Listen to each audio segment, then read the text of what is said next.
our briefing session to order. The first order of business tonight in our work session will be item number 1, and that's to discuss agenda items. Ginger? Yeah, Mayor and Council, tonight on your agenda, on your consent agenda, item 4A are the minutes from the Board and Commission interviews on July 25th, and City Council meeting minutes from your August 1st council agenda, council meeting. Item 4B is an item to consider resolution authorizing procurement of vehicle make-ready services with Siddons Martin Emergency Group. This is a contract through the buy board, and their estimated expenditures of $101,872. Siddons Martin is our provider of specialized equipment and installation for mainly our police vehicles. This funding is spread over 2 fiscal years. I'm sure they're aware we don't want any holes drilled that have leaks. That's correct. And that actually, one of the things that they do is they make sure that all of those holes are sealed with silicone, and they document all that, correct, Chief? That's absolutely correct, yes, sir. Good. That was a discussion point that came up. Item 4C is to consider resolution of approval of a resolution authorizing procurement of closed-circuit television inspection equipment with ELXSI. And this is to replace our television equipment and vehicle that we use for water and wastewater department, specifically for checking for blockage and doing camera reviews of storm and sanitary sewer. So this is funded through the Vehicle Replacement Fund, and that includes the funding for the cabin chassis, which will be a separate contract, but then also for the box and the equipment. Item 4D is a resolution authorizing procurement of water bill printing and electronic billing services with Data Pros. This is through a City of Allen cooperative purchasing agreement, and we've been with Data Pros since February of 2015. We've been very pleased with their services, and they provide all of the utility billing services for us, including the electronic billing and customer service response as well. And this is an annual estimated expenditure of $111,500, and we budget for that accordingly. Item 4E is a resolution approving proposal for city-paid stop-loss insurance. This is, as we had mentioned before in budget discussions, our claims have risen over the past year and a half, our medical claims. And so when we got the renewal back for our stop-loss insurance provider, they were proposing a pretty significant increase in premiums. We went to the market and got RFPs back, and we are proposing to go with a different provider, which is SA Benefits, and they will be our stop-loss provider for 1 year, for 1 year agreement. The price, is it more in line with what we pay? It's still more expensive, but it's not as much as was going to be under the current provider.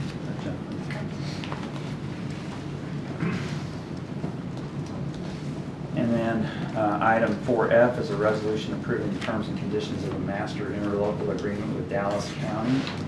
This is the master roadway agreement. Any agreements that we would do, project-specific agreements, will be done separately. So there is no funding associated with this agreement. It's just the overall umbrella agreement. The current agreement expires December 31st, 2017. So this will be another 5-year contract expiring December 30th, 2022. There are no substantive changes between the current agreement and the new agreement. Okay, anything on the consent agenda that needs to be discussed?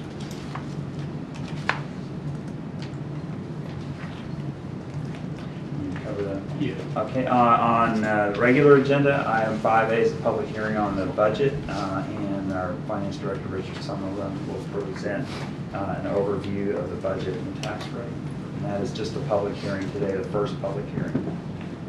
Item 5B and 5C are related.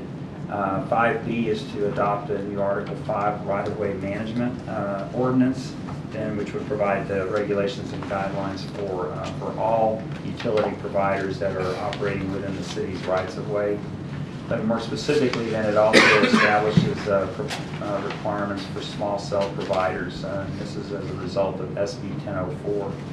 And item 5C is more specifically related to that, and that incorporates a small cell provider's design manual, which outlines certain restrictions and requirements for those providers in accordance with the state law.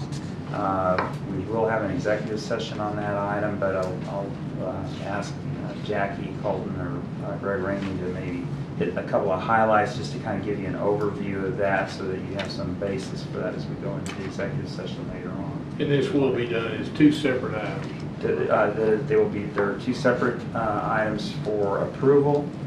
We'll cover it all in one presentation because they are related, but it'll be two separate items. Okay. So y'all want to speak real quick, just kind of an overview, the 10,000-foot level? Right. Jackie will do the full presentation, but again, I just wanted to give you a summary, especially with the the microcell. And the intent is to, again, set some ground rules by the first when this goes into effect, so that we can sort of better, we'll just say, avoid like a land rush or just people small doing everything. So what we're doing with the design guide, a lot of it is addressing how the poles are built or how they're mounted. But what's really pertinent to us is defining certain areas where we can designate certain areas for a more aesthetic. We're telling the provider that you have to match a design theme or hide something or meet a particular aesthetic versus sort of the default, which is just systems mounted on poles everywhere. In the design guide that you will approve tonight, we've specified particular areas, mainly along the major thoroughfares. But we can, but within the ordinance, Section 3 does allow the city manager to amend it. And so if there's other areas, I know Mr. Schwartz has brought up some certain areas, adding a few roads in the downtown district, which is a zone, and anything else we can then amend the design district separately, or the list of the design districts, which again are the ones that we want to not ensure have a certain aesthetic that we meet versus. So why aren't we just having this aesthetic for the whole city? Why is it certain areas that we're trying to make sure is? Within the law, it says we have to design, we have to set them aside. And so we have to have some kind of justification, like this is a thoroughfare, this we've already done a downtown zone, or like in the comp plan, we identify certain areas of opportunity, but the default is not. The state legislation is very restrictive on what cities can do. And so we have to have very good justification, even to require it to be somewhat aesthetically pleasing, or what's kind of called the stealth type of aesthetics. The default is they can just slap these boxes up on anything, including our light poles, utility poles, anything that they want. And so we have to be able to have some rational nexus between the areas that we say, no, you've got to make this one look a little better, than being able to say, cover the whole city and say, no, you got to do that throughout the whole city. And I think we'll kind of get into some of that discussion, but Bob can probably. Yeah, when the legislature passed this, they made this exception, and as you go through this, you'll want to add to the design districts. And I think Kevin and Greg have both talked about the fact that we just can't do it citywide. So you have to have a justification. For like downtown, we have special light poles that we're putting in. We have edifice or a facade design requirements, and so if they were to add one of these to a building or add a pole, and they've got to meet the distance requirements and other things. And as this matures, you'll add to this list. We just didn't have a design district for citywide, and we're kind of caught. The legislature has put this real burden on us when they passed this in June.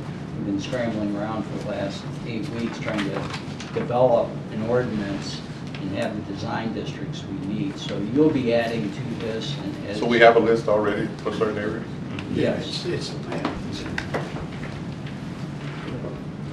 Should we not go ahead, and if we're gonna add these other streets, should we not do it tonight? I prefer you go ahead and do it tonight. Yeah. And if we want to add the Main Street area broader than just Main Street, can we designate it by the zoning district since that has a separate zoning district of And DD? for the downtown district, if you would, just for the record, read in what streets you have, and we'll add those to the manual. And as you come forward with a comp plan and amendments to your zoning ordinance, we will visit with new neighborhood standards, I would assume. These areas of opportunity that Greg talked about, are going to probably end up being some overlays in your zoning ordinance in the future. So we want to go ahead and identify as many of them as we can tonight, because based on what I'm hearing and seeing in the other cities that we represent, is on September 1st, they're going to be in here wanting to try to get permits. They've been very aggressive. And it's because all the cities told me no, that's why the legislature.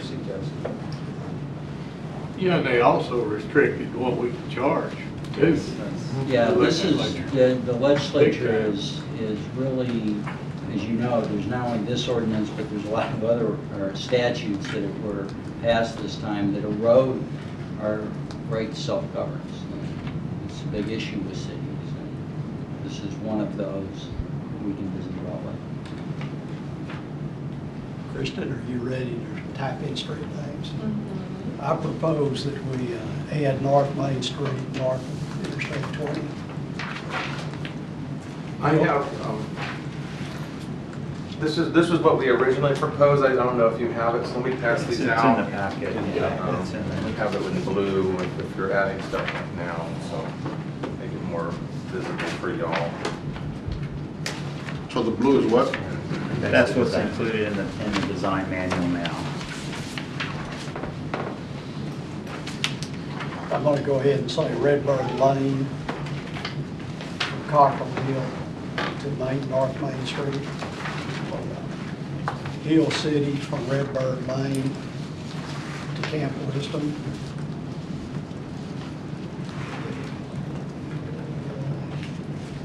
Center Street. Yeah, I think Center Street probably ought to be in there from Main to Cedar Ridge. Moving on down to the south. We stopped Santa Fe Trail at Daniel-Dale. I think, the Santa Fe Trail and that piece of Joe Wilson as we go around the cemetery. I think that ought to be in the design district.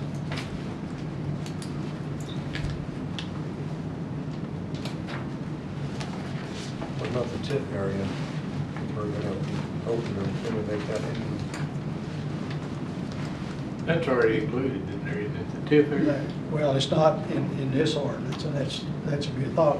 Most of the streets are, but if we wanted the whole area, and that area, that's an area that's defined. There is a defined area, but that defined area does not have any necessary design or particular design elements to it, where you could make the argument that the streets that you've named do because of when they were developed. You're trying to maintain the integrity of the neighborhood. To just say the TIF area right now may be a stretch, because you really don't have any design standards in the TIF area, although I think that... Not yet. Yeah, you will, Yeah. you will, you most certainly will, and you can add to this list. I think also you had mentioned, Councilman Schwartz, the downtown, the Duncanville downtown district. Downtown district ought to be in there. And I've added that in, so I saw that note, so. And that's, just looking at this map, that's the kind of the secondary streets that jumped out at me that are pretty well traveled. Is there a particular, as Councilman there a particular part of the TIF that you, I guess Camp Wisdom would be the, Yeah, and it's on there, yeah. and you may want to designate that, Dr. Dotson, as we go along. Can I have Kristen read that back just to make sure we got it? Let me understand, you're gonna just add Camp Wisdom? No, it's already there. It's already. Okay, all right, okay, all right. I just want to make sure we try to capture some of what Dr. Dotson says if we Right. can, just instead of staying in the TIF area, if there was an area Yeah, in the well, TIF area yeah. that particularly. North Main Street to North I-20, north of I-20, Redbird Lane, Cockrell Hill to North Main, Hill City from Redbird Lane to Camp Wisdom, Center Street from Main to Cedar Ridge, Santa Fe Trail to Joe Wilson around the cemetery, and Duncanville Downtown District. Yeah, including Joe Wilson. And Including then Joe Wilson. I'll throw it out, Big Stone Gap, if it should not be in here too.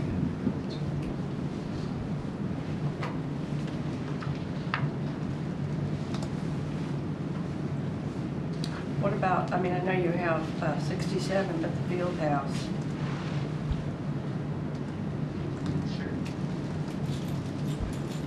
That's me. It's We on got, Got we Main got the Street. streets So around. the entire Main Street? Yeah. Yeah, Okay. I see. and I added the north part. On Big Stone Gap, since part of that is the industrial area, that might be, would that be, Cedar you want Ridge. to just go Cedar Cedar Ridge Ridge to to Clark? Park Road. Yeah, that'd probably be better. That'd be better.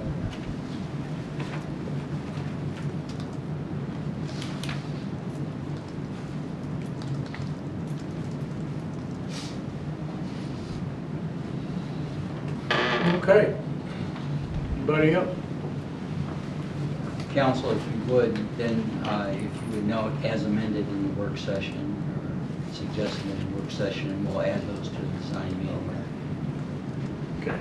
or to the map. The next item on your agenda is item 5D, which is an ordinance amending the code of ordinances regarding abandoned and junk vehicles. And what this ordinance does is it modifies the definition of a junk vehicle to meet current state law, since before it referred to registration stickers, and now there are no registration stickers under the state. So it amends that to remove that requirement. And then item 5E are the appointments to your boards and commissions. And I think in front of you, you all have the list. There are a couple of things that I need to point out to you. Following your interviews and discussion on those, one of the requirements to be on the board is that there can be no delinquent ad valorem taxes or any delinquent payments of fines owing to the city. And so we had contacted those that had fines that were outstanding prior to the interviews, and most people paid them, but we did have a couple of people that had not. We contacted them again, but as of today, there were a couple of people that had not paid their fines. And so that leaves a couple of vacancies that on the boards that previously you had thought you would have filled. And so in front of you, the Park and Recreation Board has a vacancy yet. The Library Advisory Board has a vacancy. And then a Multicultural Social Engagement Partnership, as was mentioned during one of the meetings, you thought that one of the current members had sold his house and moved out of town. We confirmed that that was the case. So that has a vacancy now. And then the Senior Advisory Commission as well. We did not have someone to appoint on that. Another sheet that you have, though, has some candidates for those various boards when we went back through the applications. And then some names that y'all had mentioned as well, like for the Social Engagement Partnership. And we provided you those applications there as well. So if you'd like to discuss that now or later, or how Do you we want to wanna- handle that. I would rather have just a little bit of time to look at who we've got. Why don't we just go ahead and pass it minus, or have 4 vacancies and Just leave leave those those fill? That would be my preference. Everybody think that's okay? And then also, I'll just note too, that as we had discussed before, with the two commissions that were moved into a permanent status, the Multicultural Social Engagement Partnership and the Duncanville Neighborhood Vitality Commission, that both of those will have some terms that expire in 2018 and some terms that expire in 2019 in order to get those on a staggered basis. And those are noted on here. And then on the Zoning Board of Adjustment, what we did there was also we moved everyone up in the alternates and moved them up one spot. So because we had one regular position open, and so all of the alternates moved up one, which left alternate number 4 vacant. But their terms, if they were currently on the board, their terms did not change. So those are new appointments as well as changes in the position. Those are all the items on the agenda. Okay, anybody got anything else they want to say about the agenda? Okay, the second item of the work session is a brief presentation on a proposed MOU between ARQ Digital LLC and the City of Duncanville to provide body-worn cameras and in-camera video systems and police department, but in exchange for testing, product development, and feedback. Thank you, Mayor and Council. Good evening, and thank you for this opportunity to discuss body-worn cameras with you. Before I begin, I'd like to introduce 3 members of ARQ who flew in on yesterday, and they're here to answer any questions that you may have and share with you some information about their company. First is Mark Armstrong, who is the Chief Technical Officer. Jeff Merriman, who is the Director of Operations, and then Bob Stanberry, who is the President. What I would like to do, Mayor and Council, is just provide you with an overview of why we would like to partner with this company. I'd like to share information on why we feel body-worn cameras are important, share information with you on how we acquire our current body-worn cameras, and then talk about why we feel it's important to transition from L3 Mobile Vision to ARQ. And we're going to bring this agenda item back to you on September the 5th and ask for your approval. But tonight we're simply giving you an overview and answering any questions that you may have. So why do we want to deploy body-worn cameras? In May of 2015, the Duncanville Police Department received a grant for approximately $76,000. We were actually one of the first police departments in the Dallas-Fort Worth Metroplex to equip our officers with body-worn cameras. We feel it's a very important piece of equipment. In our view, it increases the officer's safety. It provides evidence in criminal cases, and it promotes accountability and transparency. And to give you an example of how it promotes accountability and transparency, just this past week, we responded to a call for police service where a citizen called indicating that a resident was threatening to kill members of the family. The officers arrived and determined that this person was suffering from some mental illness. We took this individual into custody and transported him to a mental health facility. And during the course of this investigation, he indicated numerous times that he wanted to kill a police officer. Why don't we just shoot him? Is what he asked our officers to do. Now, unfortunately, the officers activated their body-worn cameras and they did not function properly.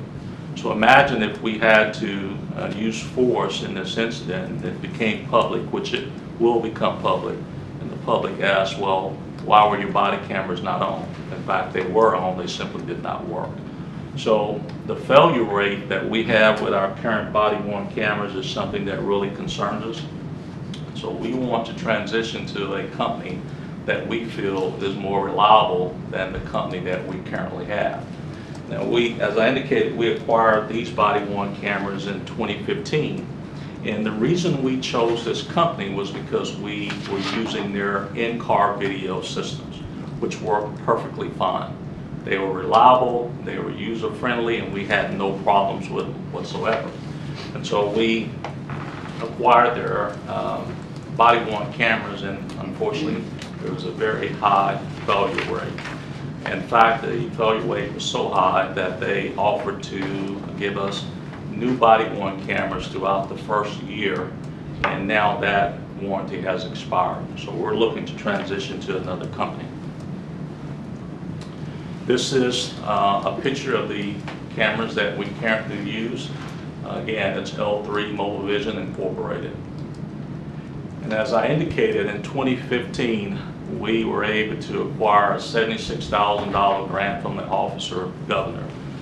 And we were able to purchase those cameras with those funds. And the factory warranty has expired. I was contacted by Chief Steve Dye of the Grand Prairie Police Department. Chief Dye and the president of ARQ actually served on the Community Policing Commission with the International Association of Chiefs of Police. And they were looking for a company to partner with. And we are the third company that they have partnered with. And one of the things that obviously we like is the fact that the body-worn cameras are going to be provided at no cost in exchange for product testing, development, and feedback. And I've already introduced the members of ARQ. And I wanted to point out some major points of our memorandum of understanding. And here's what we've agreed to.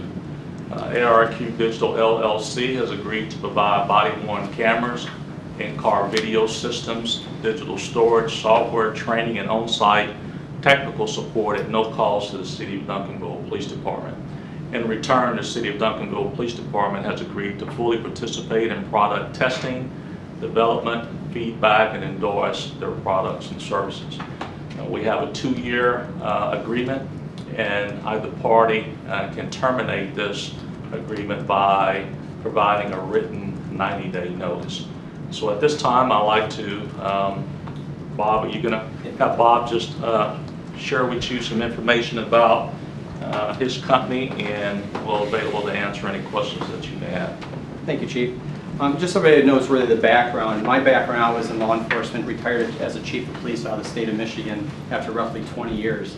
After I had Cisco Systems, that everybody knows, a network switching company, came to me to develop really their market within the United States and Eastern Europe around public safety, police, fire, EMS, 911, and Homeland Security. So it was one of those opportunities when you're in public sector, the private sector came to me with, I always say, an offer I couldn't refuse. So I was with Cisco Systems for right around 5 years, and just recently ARQ Digital came to me and asked if I was willing and would like to come aboard as president and CEO of the company. There's a lot of opportunity that we're focused on around the country, and so everybody understands what we're calling Duncanville is really a center of excellence.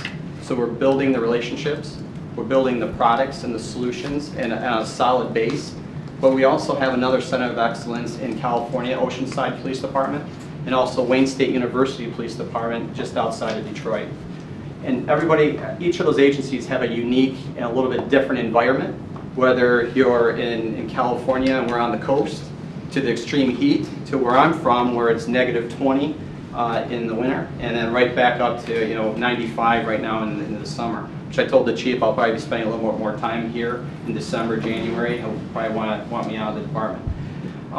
But our focus is really to build a partnership with the city and a continued partnership as we develop and enhance the technology from body-worn cameras and in-car video, but also the software that's so important for the retrieval of that information so it's easy to use.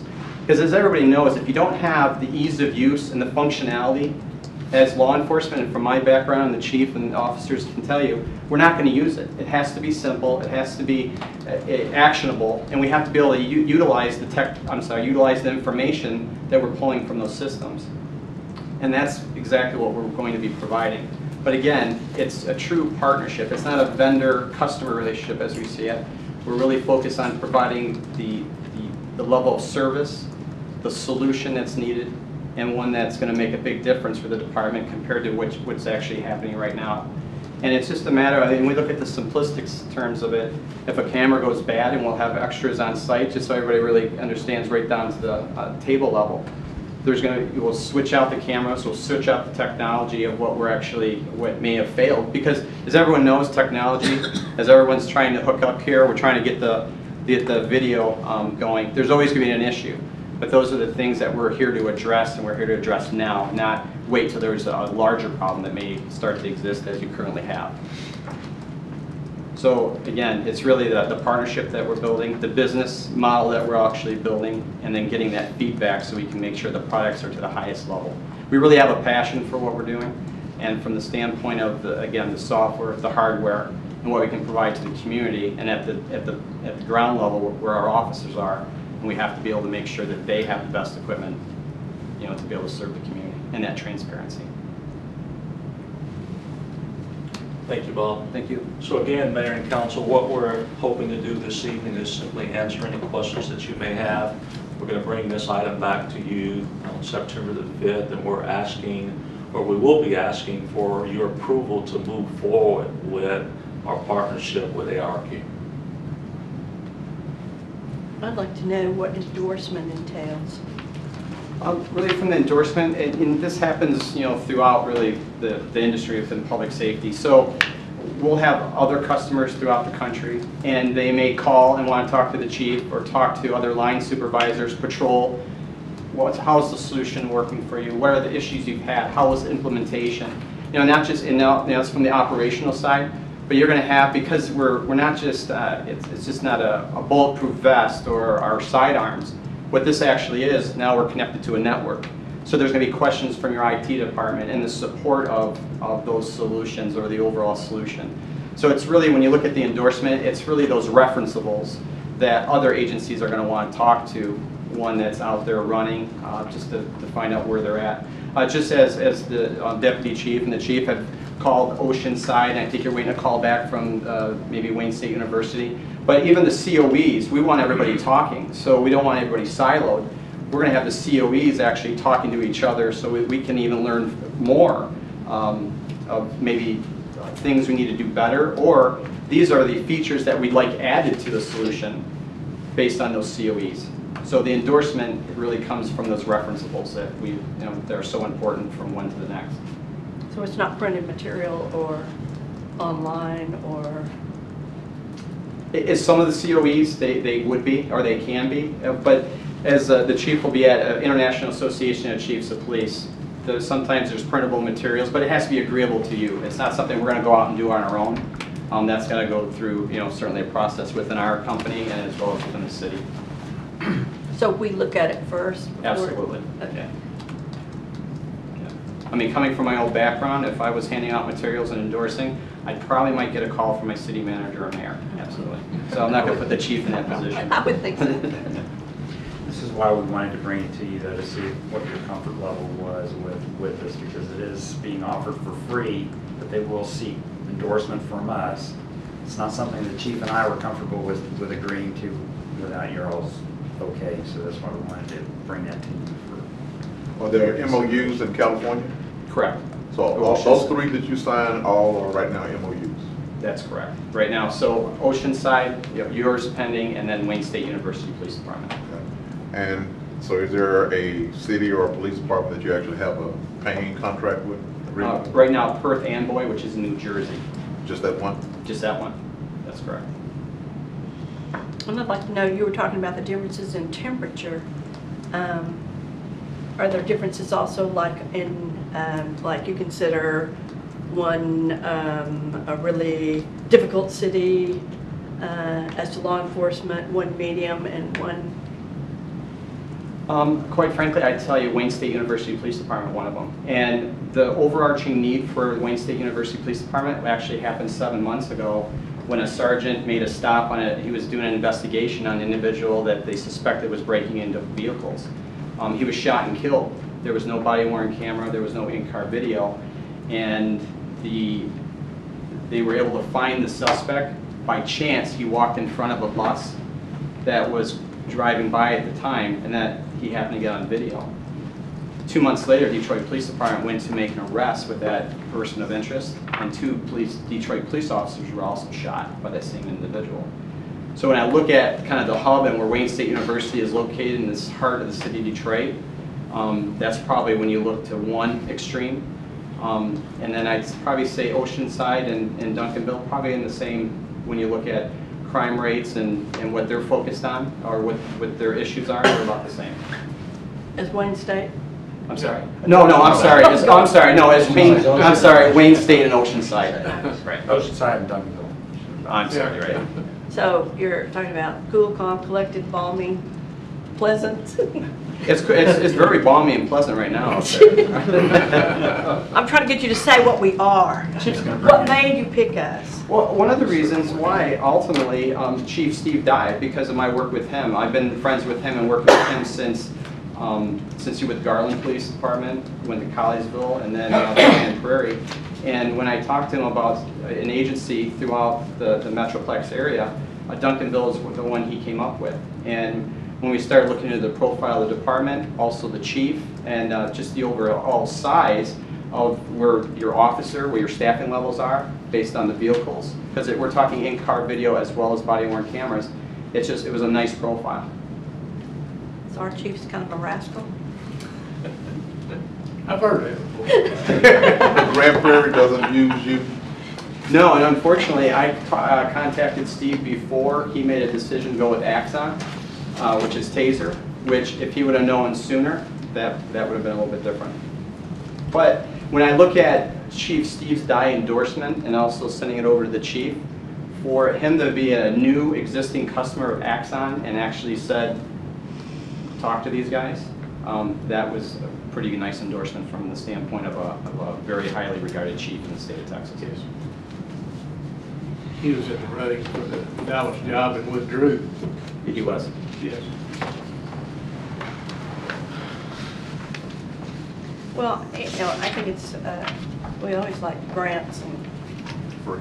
yeah, free stuff, but I just want to make sure that we are not portrayed in a negative way, or we weren't picked because we're bad. No, you look at it throughout the country, it doesn't, you look at the demographics of the agencies, small, medium, or large, they're all looking, there's definitely a bar that's set around, as the chief mentioned, transparency, community relations, and these, keep in mind, the cameras that we have in our patrol cars and body-worn cameras are just not to look at maybe what an officer did wrong.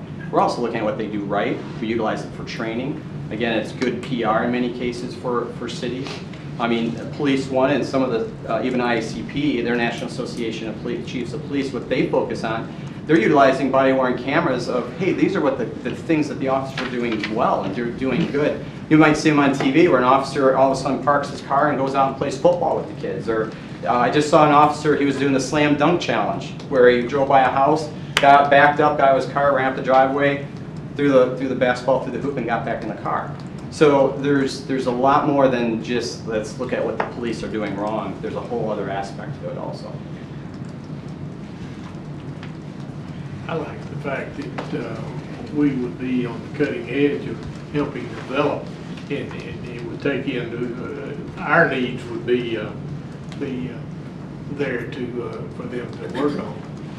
So Right. it really would be customized in the end.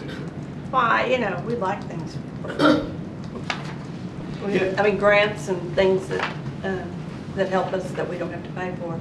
I just want to, we're very protective of our image because we're landlocked and we're in between some Dallas and some other suburbs, and we're different. Yeah.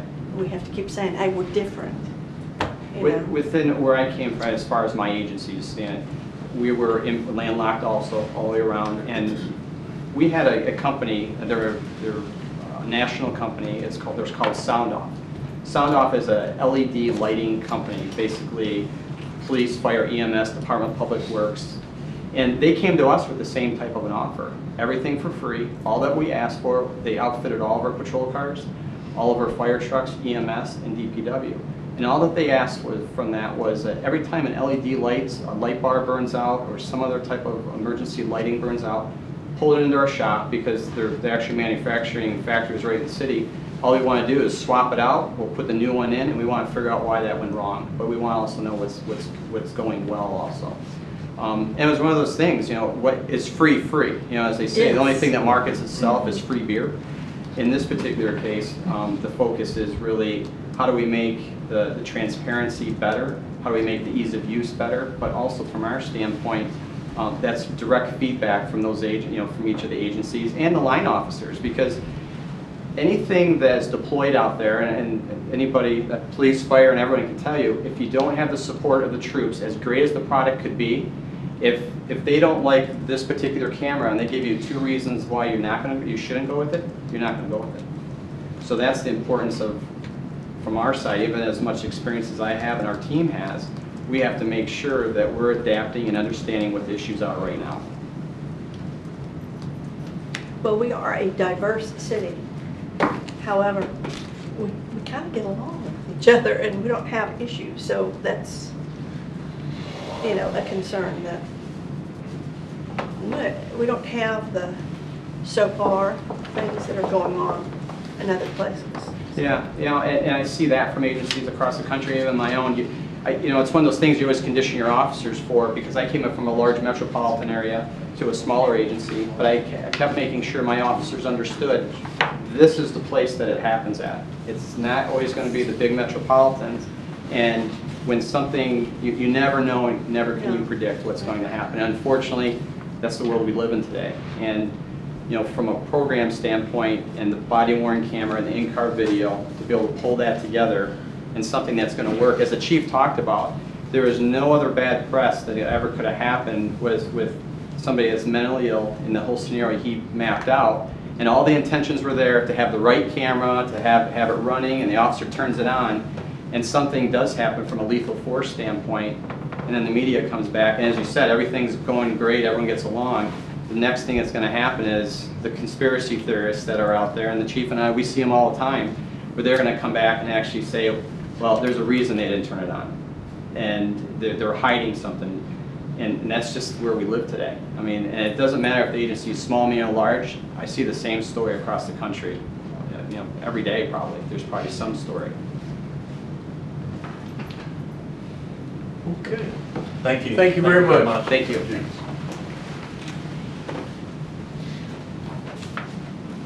Item number, the next item is executive session, and we have 2 items there. One, the city council shall convene executive session pursuant to section 551.074 of the Texas Government Code for personnel matters to discuss appointments of Planning and Zoning Commission, Board of Adjustment, Duncanville Community and Economic Development Corporation.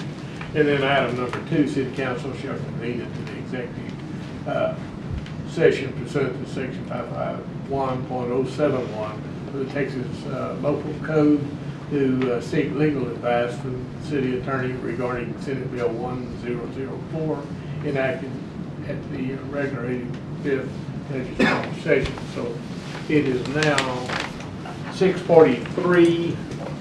I will recess this meeting and we will convene the executive session this time. So will you please clear the room?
all the stars were born. He assigned the sea its boundaries and locked the oceans in vast reservoirs. Let all the earth fear the Lord. Let everyone stand in awe of him. The Lord frustrates the plans of the nations and thwarts all their schemes. But the Lord's plans stand firm forever, never to be shaken. Blessed is a nation whose God is the Lord. From heaven, the Lord looks down and sees all mankind. From his throne, he observes all their deeds. He made their hearts, so he understands everything they do. No king is saved by the size of his army. No warrior escapes by his great strength.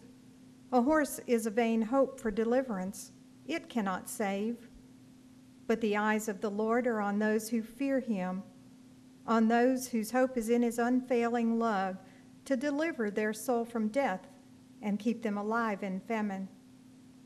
We put our hope in the Lord. He is our help and shield. Our hearts rejoice in him, for we trust in his holy name. Let your unfailing love surround us, Lord, for our hope is in you alone. I pray this prayer in Jesus' name. Amen. Amen. I pledge the allegiance to the flag of the United States of America and to the republic for which it stands, one nation under God, indivisible, with liberty and justice for all. Honor the Texas flag.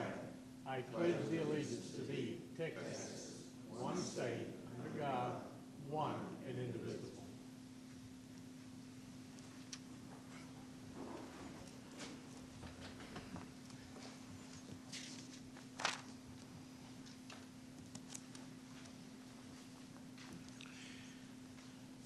My mayor's report tonight will be to remind you that this is the third Saturday of the month coming up. Duncan Switch will happen on Saturday morning. Starts at 9 now and goes through, 2 o'clock, Pat? 9 to 2. And so if you haven't experienced it, you need to come and experience it. There's food trucks there, there's vendors there of all types, and really an open street market is really a good thing for Duncanville. So we invite all of you to be there on Saturday morning for Duncan Switch. Our next item is council member reports.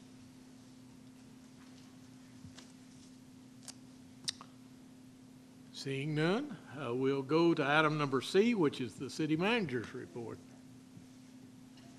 Thank you, Mayor and Council. I would like to mention something that I think is to recognize our utility billing staff. Today I was made aware that one of our staff persons in utility billing received a bouquet of flowers from a customer for her exceptional customer service. And I thought it was also interesting to note that I was also told that another customer brought in a box of donuts for the utility billing staff. And so I just think that it's we very much appreciate when citizens recognize us for great customer service. We know we make mistakes, and we want to know when we make mistakes.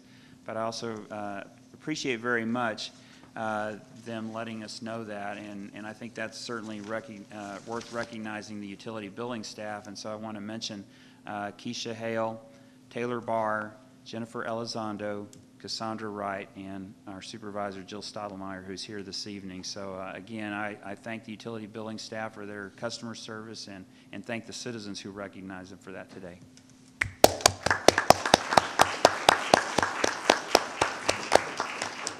Have any of you ever received a bouquet of flowers or a box of donuts?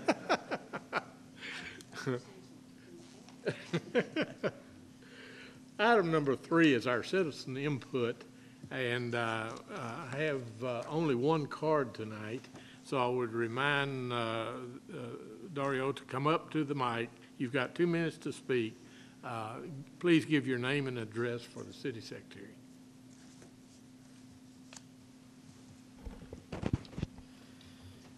Respected council members, my name is Dario Crosetto. I live in 900 Hideaway Place, DeSoto, Texas. I attended to the new Sister City Committee last Thursday, August 10, and the mission of my previous committee to promote peace through mutual respect, understanding, and cooperation was undermined by limiting people to speak only 2 minutes. The chairman of the commission reported that arrangements were made with the sister city of Monasterolo to visit them on April 15, 27, 2018. So next day, Friday, I called Monasterolo City Council member and junta, and no one was aware of any visit, any time from Duncanville. By the way, the mayor of Monasterolo di Savigliano, Marco Cavaglia, is under investigation by the Tribunal of Cuneo since January 2017 for possible violation of Article 328, which foresees to be in prison for 6 months to 2 years. Next day, I had a meeting with Mayor Green and City Manager Hackman. I was told that my email to the City Council member have turned the council against me. My email have alienated everybody in the council.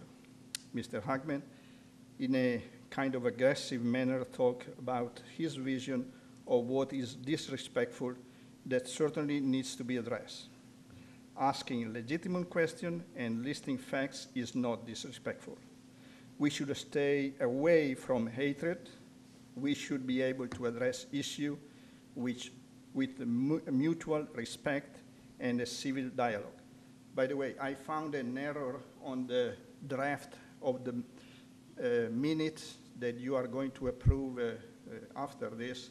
Is the minute of the meeting, the 25th of July, that is missing among the interview Marion Duhon for the sister city.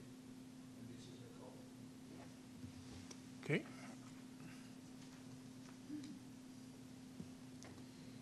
Thank you. Thank you.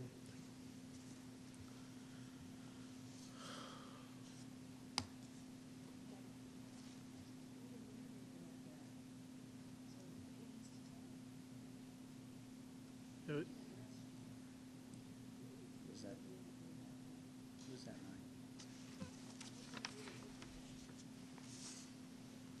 What was that song? It was that evening, we did. No, it was that. Okay, our next item will be item number 4, which are consent items, and they're made up of items number A through F.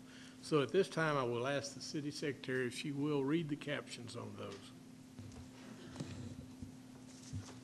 Item 4A, consider the minutes for the July 25th, 2017 Board and Commission interviews and the August 1st, 2017 City Council regular meeting minutes.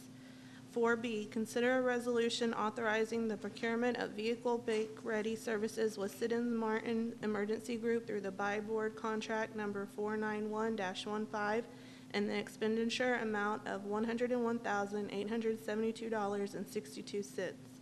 4C, consider approval of a resolution authorizing the procurement of closed-circuit television inspection equipment with ELXSI DBAQs, Inc. through the Houston Galveston Area Council Cooperative Contract Number SC01-15, attached hereto and incorporated herein as Exhibit A, in the expenditure amount of $122,270.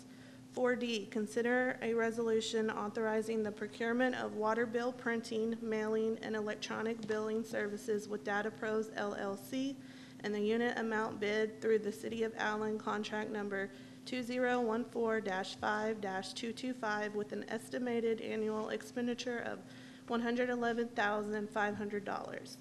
4E, consider a resolution of the City Council of the City of Duncanville, Texas, approving the proposal of city-paid stop-loss insurance in conjunction with the city medical and RX benefits with SA Benefits / Great Midwest for 1 year, and authorizing the city manager to execute the necessary documents. 4F, consider a resolution approving the terms and conditions of a master interlocal agreement between Dallas County and the City of Duncanville pertaining to transportation-related maintenance on or about certain designated roadways situated within the territorial limits of the City of Duncanville, attached hereto and incorporated herein as Exhibit A. Council, you've heard the captions read. The chair will entertain a motion. So moved. Is there a second? Second. There's a motion and a second. Will you please vote?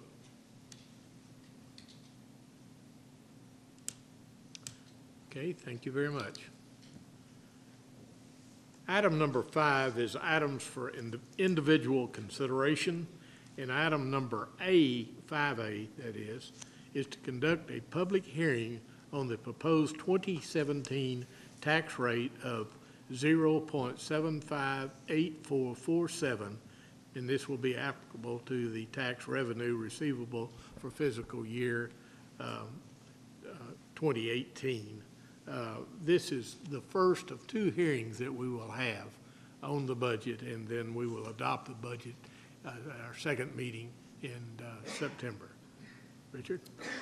Thank you, Mayor and Council. I'll be brief in my comments here, but I did want to do an overview of the tax rates and what we're looking at, and then the underlying budget.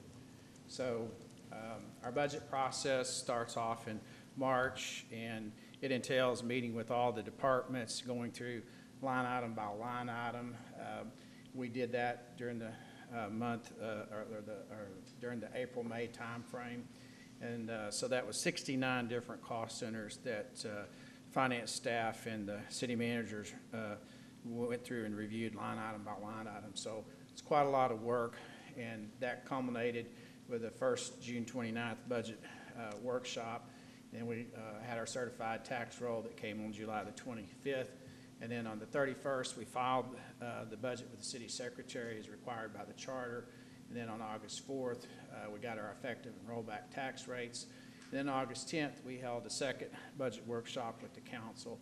And then the remaining dates that we have is tonight to have the public hearing, and then on September the 5th to have the second public hearing, and then September 19th will be approval and adoption of the tax rate and the budget. So our actual tax rate and the tax rate that the council has indicated that they want to keep is the current rate, and that's 0.758447 per $100 evaluation. Our effective rate came in at 717,895, which is 5.35% above or below the actual tax rate. And then our rollback rate, it came in at 0.780079. And so the tax rate that we're proposing is 2.85% below that rollback rate. So I wanted to give an overview of the entire budget. Our total expenditures by category are $63 million. Salaries and benefits and take up about 35% of that. Services, 36%. Services include things such as utilities and our contractual services and professional services, those types of expenditures. So those are the 2 biggest chunks from an expenditure standpoint. Then we look at those expenditures by fund. The general fund makes up 53%. The utility fund makes up about 30%. And then all the other funds have an appropriate slice. I wanted to look at an overview of all the fund expenditures. So looking at the general fund and comparing the adopted budget for fiscal year 17 to the proposed budget in 18, we had a $3.2 million increase. And that was primarily driven by transfers to the Innovation Fund of $1,375,000 from the debt service, and another $1.3 million that is new revenue that we'll be reserving for the FY19 street maintenance. And that new revenue is coming from a proposed street maintenance fee. There was an increase in public works budget of $1.9 million for street maintenance that related to the street maintenance study, and $256,000 increase in police budget, $346,000 increase in the fire budget. Those public safety budget's increase due to the compensation increase that we're proposing, which is in TMRS rate increases. Also, Southwest Regional Communications Center is a shared cost, and those costs increase, as well as our animal shelter costs, which is also a shared animal shelter between the Tri-Cities. We have also a $150,000 transfer to street CIP for landscape design that's related to the US 67 project. Then our utility fund, we had a $1.7 million increase, and those costs went up because of the costs that we pay Dallas Water Utilities and TRA. Those are for our purchase of water and for our treatment of sewage. And then we also had an increase in our capital improvement projects that's primarily related to water and wastewater pipe replacement. In our solid waste fund, we had an increase of $97,000, and that's primarily due to increased landfill costs and our costs that we pay to Republic for garbage pickup.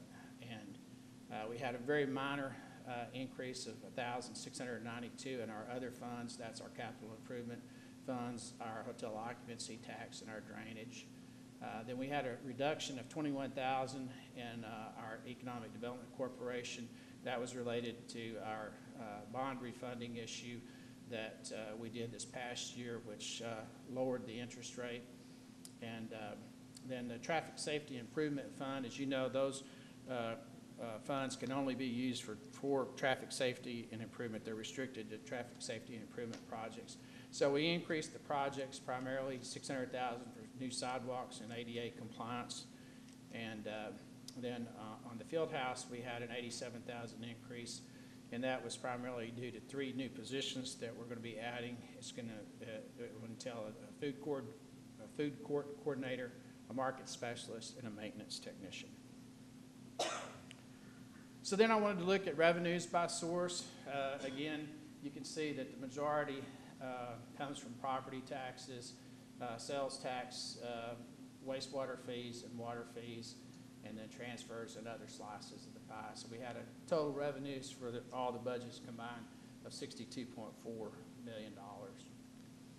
And we look at those revenues by fund. The general fund takes up, again, 53%, about 29% for the utility fund, and then the other funds have smaller percentages. Okay, so I want to do the same thing with the overview of the fund revenues. You know, what were the things that were driving? So in the general fund, we had an increase of $3.7 million in fund revenues, and that's because of $1 million that we had in the innovation fund. Excuse me, that we had in the innovation fund that we transferred in for the FY18 street maintenance.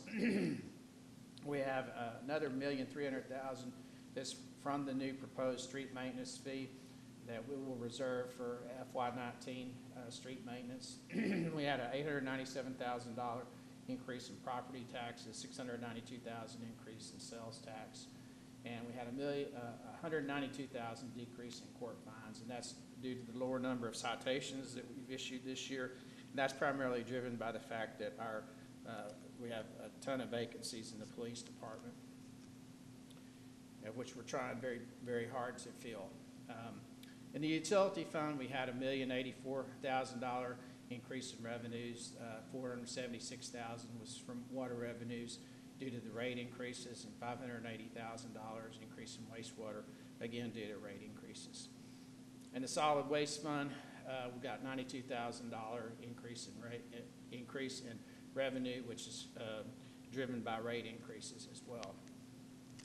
Our other funds, capital improvement, hotel occupancy tax, and drainage, we had a $287,000 increase, and $125,000 was due to, in the hotel occupancy tax, due to the new hotel that should be online within the fiscal year 18 budget, and another $150,000 increase in street capital improvements, which was a general fund transfer to the landscape project.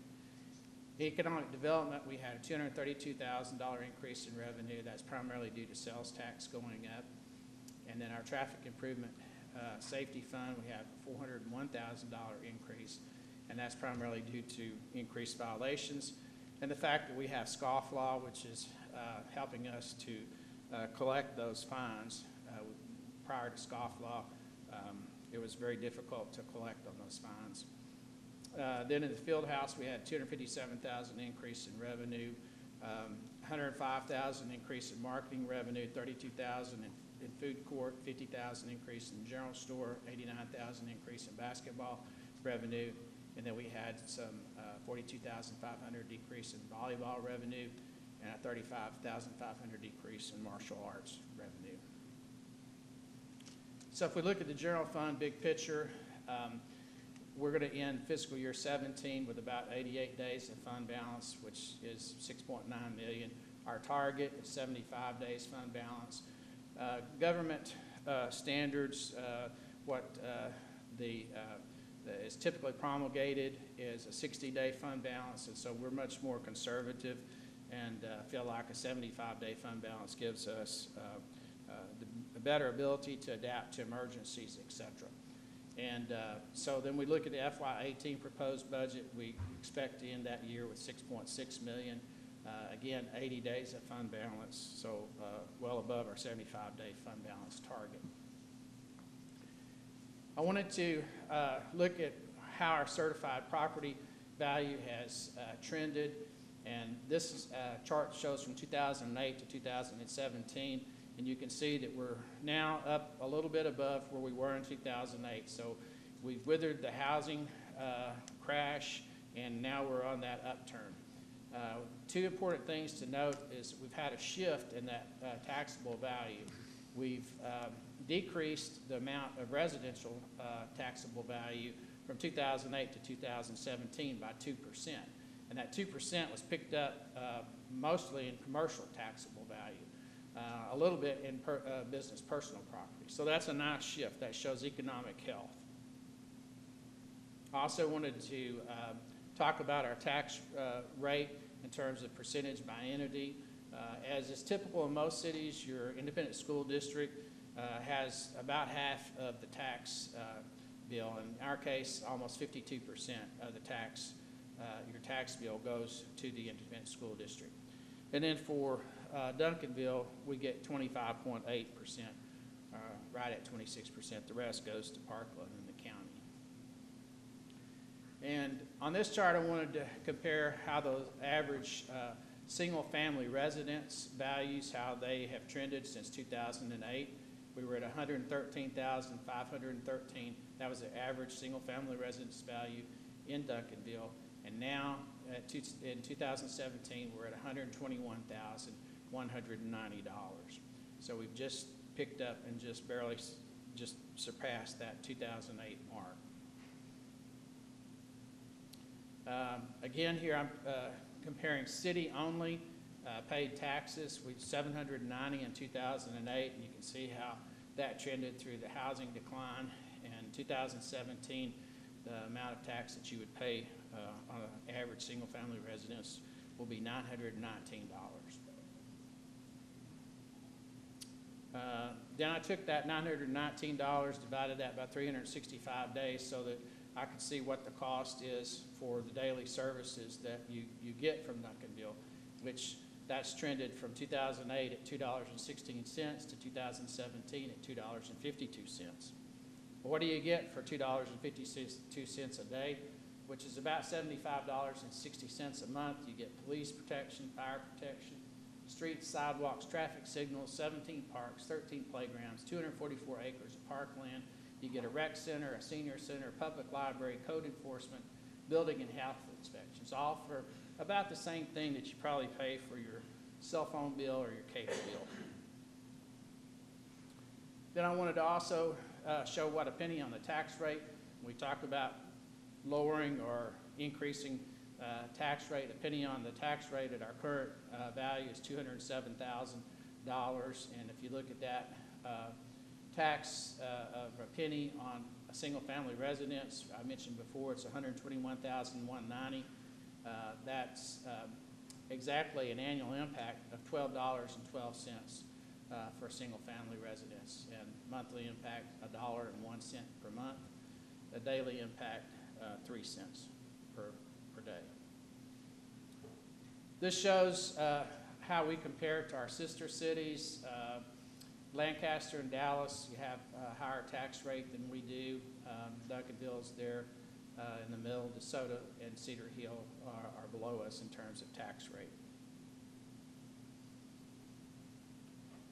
Also wanted to talk about the residential taxable value per capita. And so you can see on this chart that when we compare Cedar Hill, DeSoto, Dallas, Duncanville, and Lancaster, that we're very near the bottom of that residential value per capita. And so that means that each household, if you will, they have that tax burden. And then to actually calculate what the tax burden is compared to those other cities, that's taking the total taxable amounts divided by the population. And Lancaster and Duncanville are down near the bottom of this chart with Dallas, DeSoto, and Cedar Hill above us. And we look at sales tax history. There's three components to our sales tax. The Economic Development Corporation gets a ½ cent, and that's the blue line on each of the bar charts, and you can see how that's performed since 2008. We also have a ½ cent dedicated to property tax relief, and that's in the red part, and then the rest of the sales tax is our general fund sales tax, and that's the green part of the bar up on the top. So our sales tax has increased, again showing good economic health. I wanted to real quickly talk about our utility fund balance and how it's performed over time. Going back to 2007, you can see that there were fluctuations. All those years primarily fluctuated because of the amount of money that we were putting into our capital improvement projects. Many of those years we deferred capital improvement projects, and so now we're at a point where we really need to stay on track with our capital improvement projects in order not to fall behind and have catastrophic events. On the far right, you see on FY17 and FY18 budget a gray shaded area at the top, and that represents $1.5 million that I have reserved for the automated meter infrastructure project. I've set that aside. $1 million, a little over $1 million, came from our settlement from Joe Pool Lake on the debt out there, and another $500,000 was a refund that we got from Trinity River Authority for their settle up from the FY16 audit. The water rates I wanted to talk about very quickly. We had, if you all recall, we had a 5-year rate increase that we put into an ordinance, and so I'm able to deviate a little bit from that, mostly with the variable rates. I'm staying at the same percentage, but with the base charge, I'm able to decrease. We had a scheduled rate increase for this year going to $16, and I'm able to lower that to $14 and still pass through the cost that we're increase that we're having for Dallas Water Utilities. And so for the average resident at 7,000 gallons, they're going to see an increase of about $2.08 per month. Someone at 15,000 gallons is going to see about a $3.92 increase per month. Same thing with the wastewater rates. I was able to actually lower from the rate increase that we had enacted in the original ordinance. So I was able to decrease the base rate by $2.02 from that ordinance rate, and then the volumetric rate 86 cents per 1,000 gallons. And so if we look at what the rate increase would be, typically people, the typical norm is somewhere around 7,000 gallons a month for winter averaging, and we've recalculated that amount, and it's a little bit lower than that, so we're going to work toward changing the ordinance. But for somebody new moving into town that didn't have an actual history for winter averaging, we would set them at 7,000 gallons. And so that's what I made this calculation on. So it would be about a $2.60 increase with these proposed rate increases. And so, again, we look at the utility fund outlook. The days of fund balance seem like they're pretty high, but remember that I've got $1.5 million that you can peel off of that I've got reserved for the automated meter project. And in summary, the capital improvement projects, I talked about those, that they were reduced in many prior years to avoid rate increases. And we need to fund those projects now. That's why our capital improvement project costs are going up. And then this budget passes on the increase from Dallas Water Utilities and from Trinity River Authority, which does our sewer treatment, so that we can maintain that balance between revenues and expenditures. And again, we have that reserve of $1.5 million for the automated meter infrastructure. Then we'll look real quick at our solid waste service. We're having to propose, you can see that we, in the yellow column next to the last one to the right, that we expect to end this year with 48 days of fund balance. We would like to have 60. Again, that's the recommended government practice, to have 60 days. And so I've proposed an increase of $2 a month for curbside pickup, a $4 a month increase for alley pickup, and a $4 a month increase for commercial pickup. And even with that increase, we're probably going to end 2018 with about 43 days of fund balance, so we're still eroding away with that fund balance. We will have an opportunity in 2019 to renegotiate our garbage pickup contract, and so we'll be looking to that. We don't know that we'll be able to have cost savings, but we'll be looking to that in terms of how we have to structure rates for the future. And with that, I'll answer any questions if anyone has those. This is a public hearing, so if we've got questions from the floor, we certainly would welcome you to come up, or comments, or whatever you want to make. So at this time, if you do have questions, you want to ask about our budget, I might say that that budget is about that thick, and it's online, and I think you can check out a copy of it at the library. Is that correct, City Manager? I don't think that it's at the library, but we have it online, and it should be out there for people. Okay, all right. So, but it's a it's a whole book that comprises the makeup of the total budget. So at this time, do we have questions or comments? We invite you to come up to the mic and speak.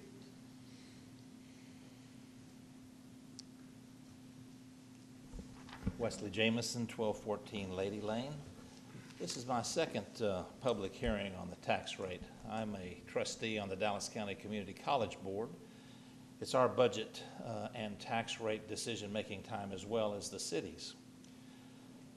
With the taxable assessed value coming in from Dallas County on August the 4th of essentially a 5.6% increase, we as a board viewed that as somewhat of a windfall, one that we were not expecting to be quite that high. But I see from Richard's presentation, the city of Duncanville is a 5.3% increase, not that far off. So what we did, we commissioned or committed all of our colleges and different departments within those colleges to find areas to save money, to streamline the process, to work together to centralize functions if we could, and save on the day-to-day costs. By increasing those efficiencies and lowering the routine cost by doing that, we were able to save in quite a few different departments. So what we did with that savings was we increased our homestead exemption to the maximum allowed by law.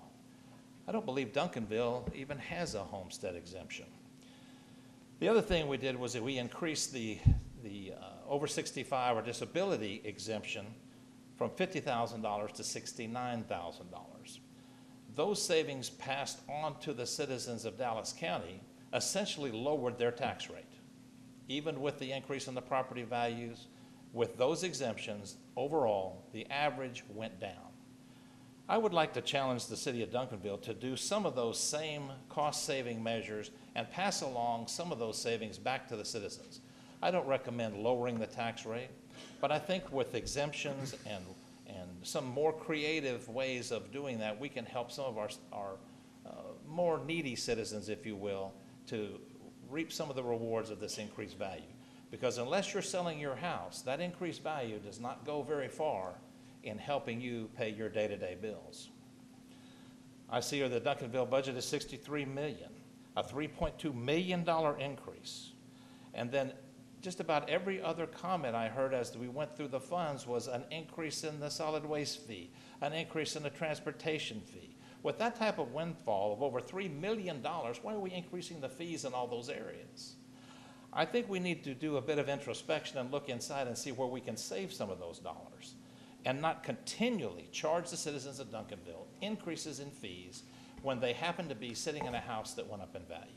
Thank you. Anyone else?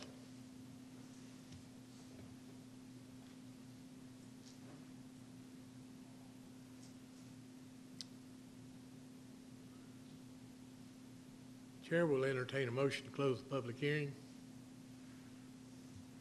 Move to close the public hearing. Second. Motion and a second. Will you please vote? Okay, thank you. Yeah, now it's council's time. I'd like to find out of those 15 cities that we always use, how many of them have homestead exemptions? Because we're always using them to look at everything else. Let's see how many of them have homestead exemptions. We do not. And I know I hear it from the people I represent in my district, and I think that's something that should be addressed. Okay, so noted. Anyone else for discussion? Well, thank you. This does not require a vote of any type. This is a public hearing and to receive comments. And as I say, there will be a second public hearing on the first meeting in September, and then we will officially adopt the budget in the second meeting in September. Item number B is to consider an ordinance amending the Duncanville Code of Ordinances, Chapter 17, Streets and Sidewalks, by adopting a new Article 5, right-of-way management, to provide regulations for the use of the city's right-of-way and additional guidelines for wireless network providers in accordance with Chapter 284 of the Local Government Code, and amending the city's master fee schedule to provide for new fees applicable to network providers. Jackie? Good evening, Honorable Mayor, distinguished members of the Duncanville City Council, City Manager Hugman, and our guests and citizens here. My name is Jacqueline Colton, and I am here to talk about items 5B and 5C.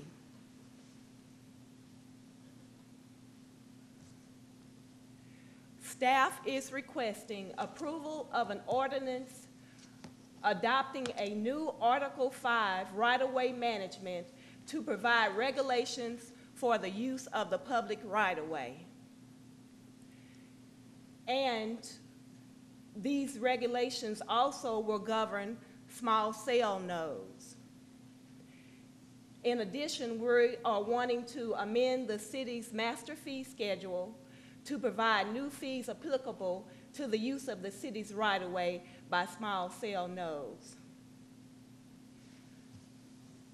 Item 5C is approval of an ordinance of the City of Duncanville adopting the design manual for the installation of nodes and node support posts in the city's right-of-way and designating design districts for the installation of nodes and poles.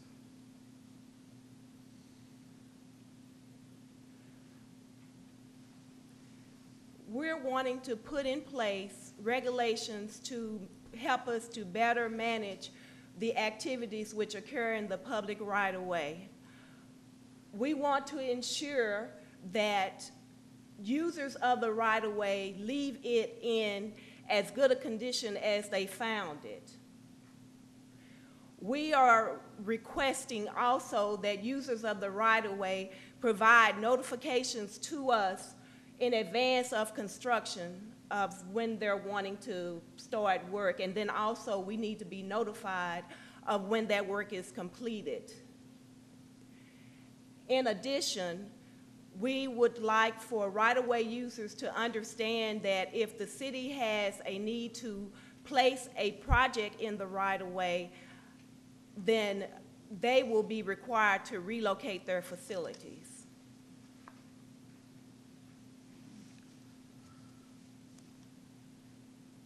Posting of signs is another requirement that we're adding. We would like for the right-of-way users to identify themselves in the right-of-way and, you know, identify the location and the work that they're doing. We are establishing hours of operation for non-emergency work. You know, excavation and boring shall be conducted between 7 a.m. and 30 minutes before sundown, Monday through Friday, except on holidays.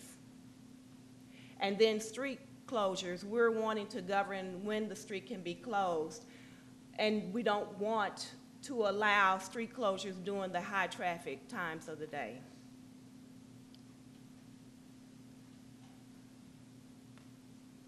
Texas Senate Bill 1004 put in place law which impacts our ability to manage the right-of-way. The bill was passed this year and is effective on September 1st, 2017.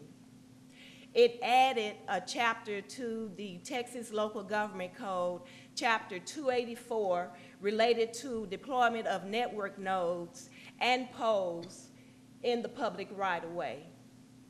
It addresses small cell networks within the public right-of-way and purports to remove barriers to entry into the public right-of-way. So it hampers the city's extent to regulate exactly what goes on in the right-of-way. So we're proposing changes today which would help us to better manage our right-of-way.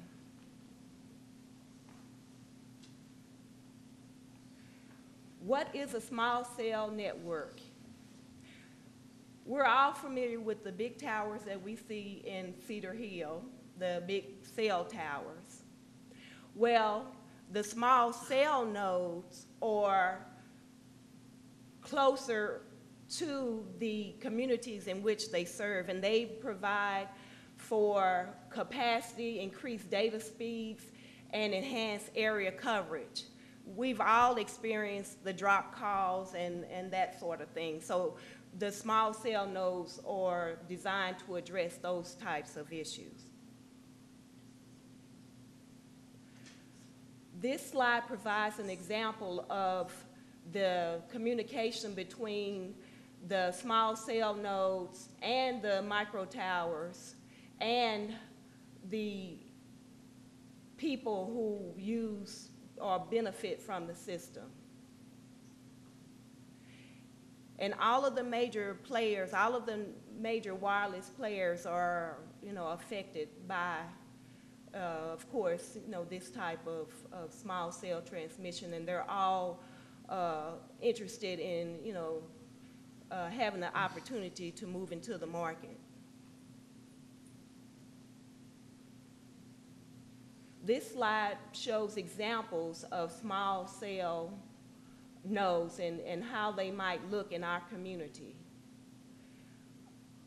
You have the standalone pole, which is located on the left-hand side of the slide, and then you have, as my boss would describe, ugly on a stick as described on the right-hand side of the slide. So, you know, they are going to impact, you know, the look of our community. As far as provisions of this new law that would take effect on September 1st, you know, mandated access to right-of-way and to city infrastructure, including traffic signals, street signs with agreement. But it limited access to node support poles in municipal parks right-of-way and in residential areas where the streets are 50 feet wide or less. The law also provides for conditional concealment restrictions in designated historic and design districts, and then also requires the right-of-way users to obtain prior approval of the city before they're able to install the equipment in those areas.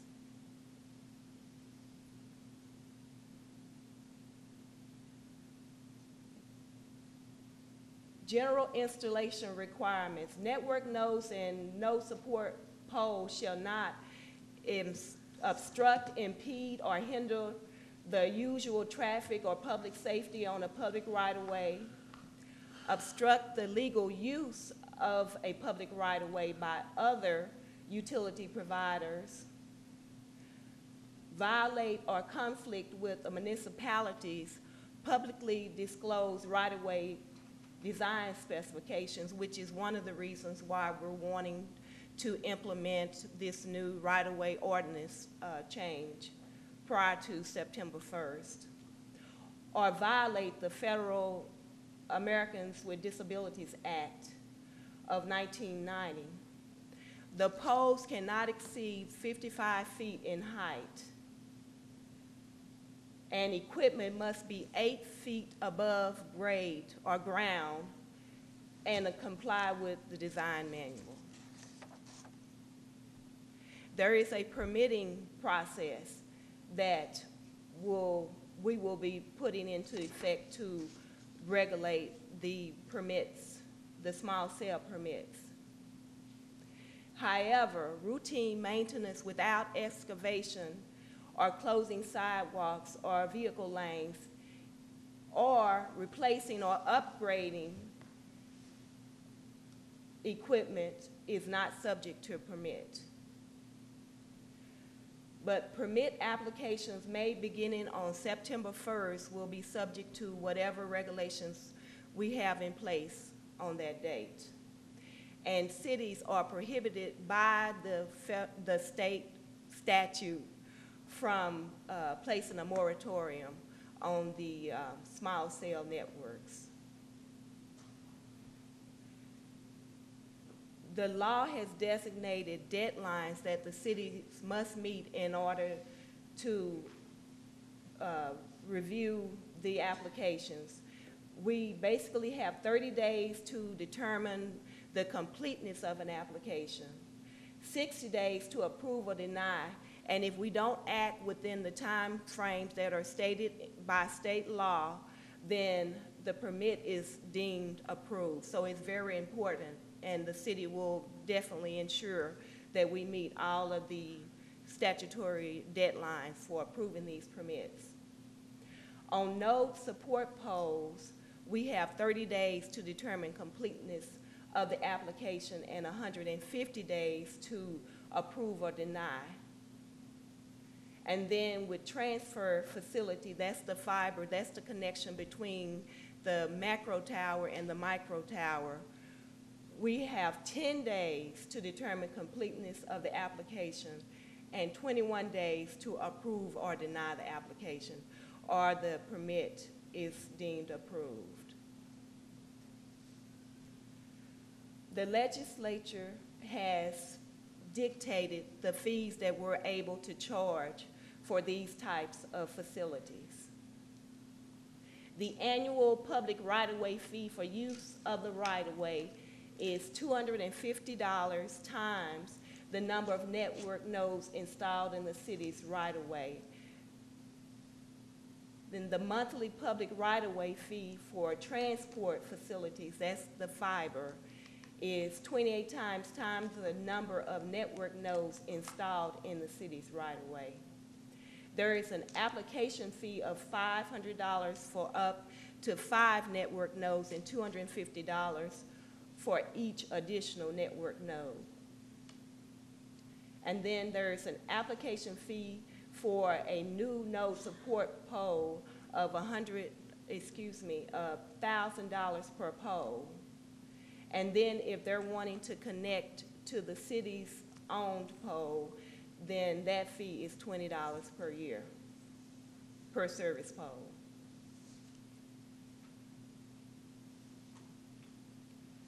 There are certain things that are being required of the small cell user. They must provide evidence that they have acquired all required authorization pursuant to state law.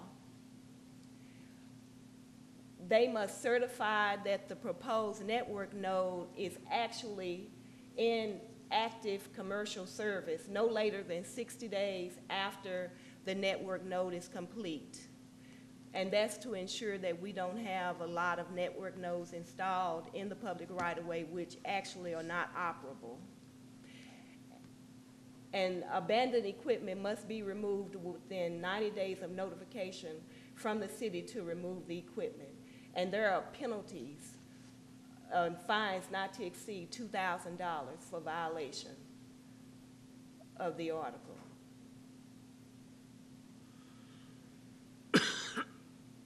We also have the ability, and we are requesting the authority to implement design manual, and we are designating design districts as amended during the briefing this evening. And that's a list of all of the streets, and then we have some additional streets which we discussed, which will add to this list.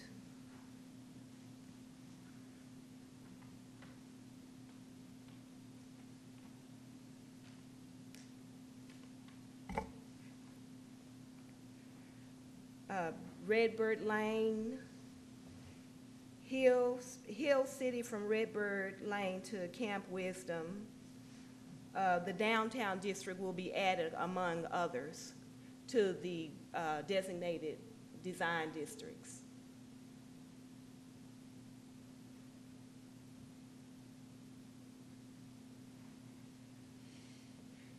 We've also designated within the design manual the least preferable locations for these nodes and poles.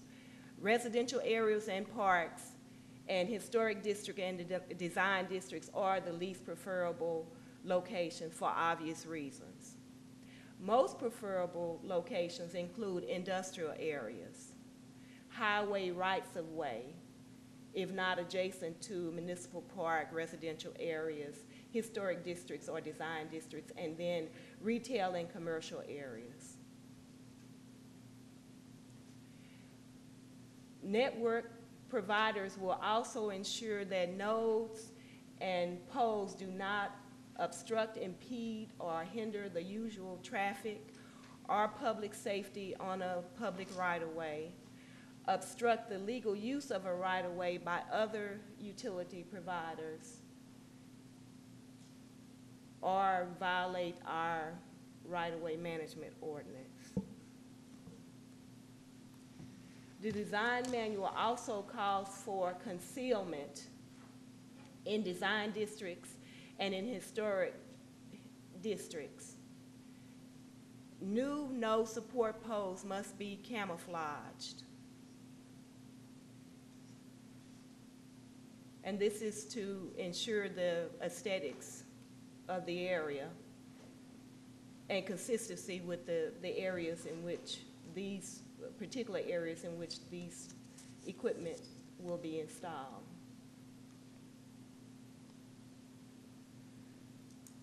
So the new law goes into effect on September 1st, and staff is gearing up now to make sure that we're able to receive the influx of applications that we're expecting.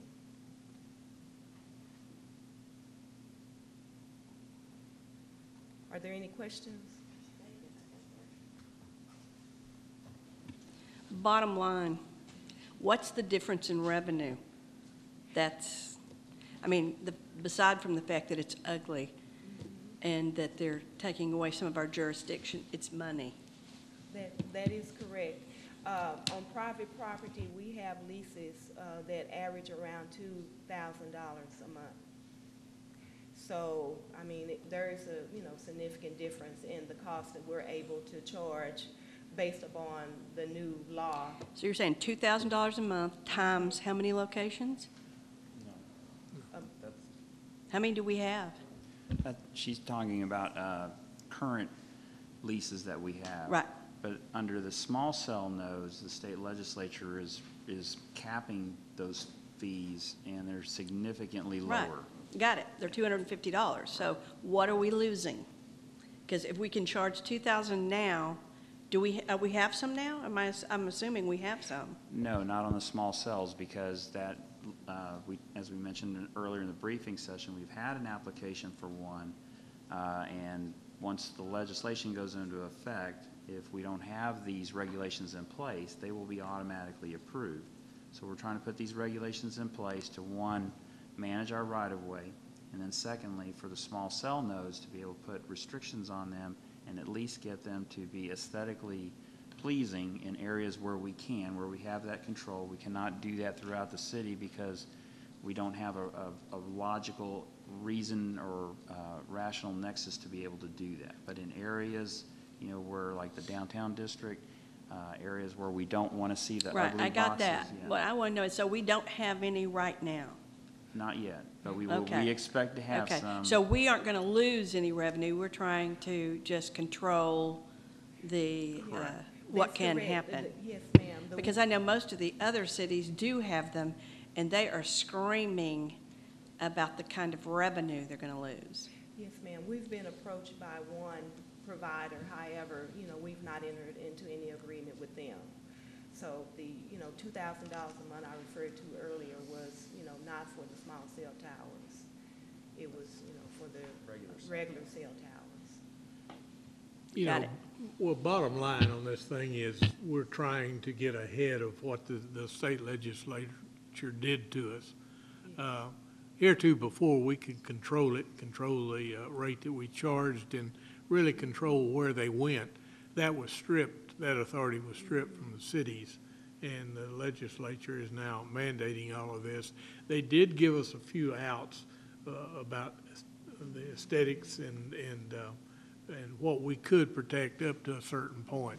And that's what we're trying to do tonight, is put that ordinance into effect to protect ourselves as much as we can under the new ordinance or regulations that the state have issued to us, the mandate they've given us.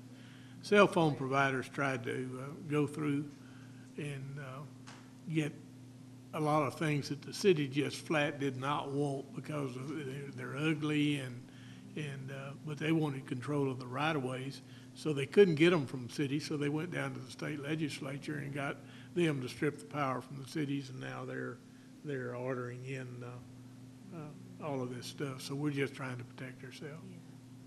That's the bottom line. Bottom line is, on some of these cities, the cities will lose a tremendous amount of revenue. Absolutely. And the cell providers will gain. They won't have to pay as much. If there's a cap of $250, that's a big difference in $2,000 a month. Yeah. You're absolutely right. Okay. Any further questions? Dennis? Jackie, just a couple of questions. The fees that are set up in the ordinance, they match the maximum that the state will allow us to charge? Yes, sir. Okay.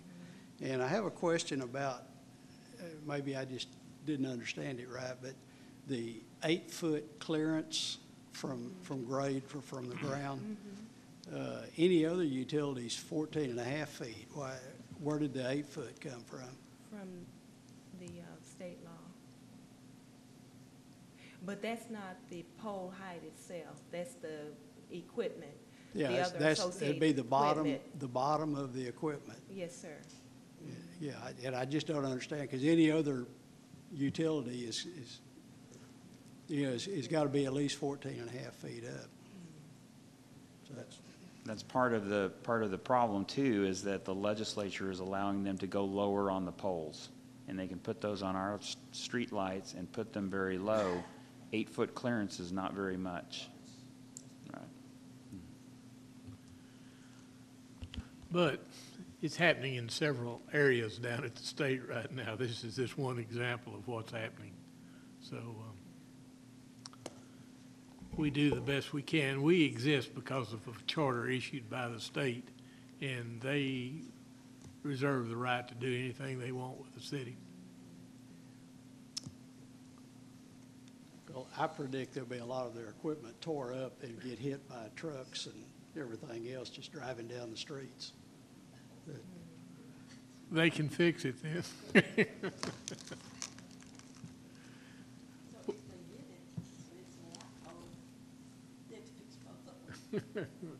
Well, if they're gonna hang anything on it, they gotta fix it, yeah. Whoever hits it really is responsible. I mean, they would be liable for the damage to our facilities as well. You know, it's also increasing the risk of damage to our facilities. Okay, thank you very much. She covered two items, item number A, item number B, and item number C. We will vote on them separately tonight. So item number B says, consider an ordinance amending the Duncanville Code of Ordinances, Chapter 17, Streets and Sidewalks, by adopting a new Article 5, right-of-way management, to provide regulations for the use of the city's right-of-way and additional guidelines for wireless network providers in accordance with Chapter 284 of the Local Government Code, and amending the city's master fee schedule to provide for new fees applicable to network providers. And so that is our first thing that you'll want to vote on tonight. It's item number B. So is there a motion? I move approval. And is there a second? Second. Any further questions? Please vote. Okay, thank you. All right, item number C is to consider an ordinance adopting the City of Duncanville's design manual for the installation of nodes and node support poles in the city's right-of-way pursuant to Texas Local Government Code Chapter 284 and designating design districts for the installation of nodes and node support poles to be designated therein, authorizing the city manager or his designee to make further revisions in the design manual, in providing a repealing clause, providing a severability clause, and providing an effective date. Now, you're going to have to add something to this, because we did add some additional areas to that. So yes, Mayor, we talked about that in work session. I believe City Secretary has that list, and we're going to ask that as a result of that list that a new map be generated, which includes the streets that Ms. Colton read off to us, as well as what we discussed in there, right, including the downtown design district being so the motion would be this motion plus the words as amended, so that we can include those additional. That would amend section 3D of the design manual. Right, and I'm going to ask the city secretary if she will read those those additions that we put in there for the record. North Main Street to North Interstate 20, Redbird Lane, Cockrell Hill to North Main, Hill City from Redbird Lane to Camp Wisdom, Center Street from Main to Cedar Ridge, Santa Fe Trail to including Joe Wilson to Cemetery, Duncanville Downtown District, and Big Stone Gap. And Cedar Ridge to Big Stone Gap? To Clark Road. To Clark Road. Right. Clark Road? On the Redbird Lane, that is Redbird from Cockrell Hill, or actually our city limit line, which isn't quite Cockrell Hill, but from Cockrell Hill to Main Street. I don't want to pick up the residential section of Redbird. It's 50 feet wide. I don't, All right, now that's the motion that you would be voting on tonight. So Chair will entertain a motion in a second if there is one. Make a motion for what she said. Okay. second. There's a motion, second, for whatever she said. Is that the way? Okay, fine. Will you please vote? Thank you. Okay, item number D is to consider an ordinance amending the Code of Ordinances by amending Chapter 12, Miscellaneous Offenses and Provisions, Article 3, Abandoned and Junk Vehicles, Section 12-35 and Sections 12-38 to ensure the definition of and procedures related to junk vehicles are consistent with state law. And this is just to bring our ordinance to read. It's very simple. We don't have inspection stickers anymore. I believe that's... Yes, sir. Yeah, it's just cleanup. Yeah, nothing hard at all, just to bring our current definition of junk vehicle, make it compliant with the state statute, which was changed in 2015. Okay, any questions on that? Comments? Chair will entertain a motion. So moved. Is there a second? Second. The motion and a second. Will you please vote?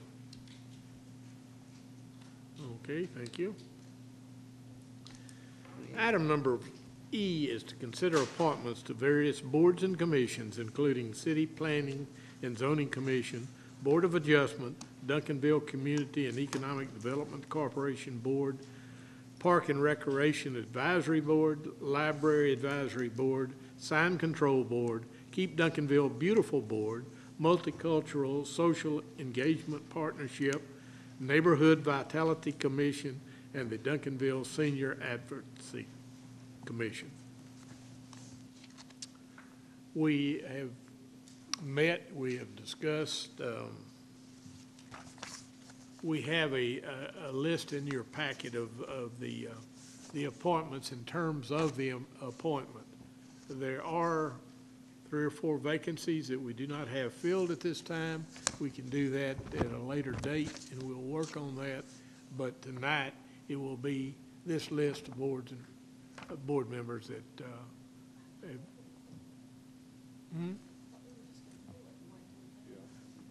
No, we were going to go ahead and vote on this tonight and then go ahead and discuss and bring a second slate to fill the slots. Are there? Well, you've got a list here.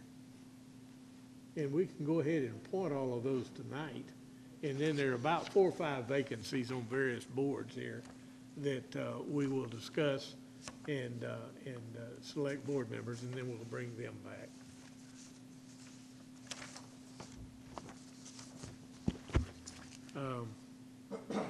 Do y'all have a copy of this? Okay. All right.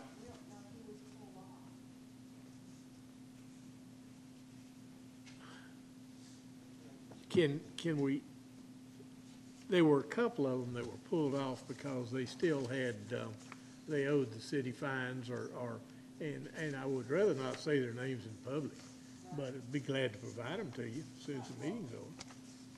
They're just not, this is the list that you're voting on tonight, just the ones that we will report. Now, there are, and they're marked vacant. There's 1, 2, 3, 4, 5. There's 5 names, or 5 vacancies on all of our boards. Everybody understand? So, the chair will entertain a motion to appoint the various boards and commissions using the names as listed on the form here.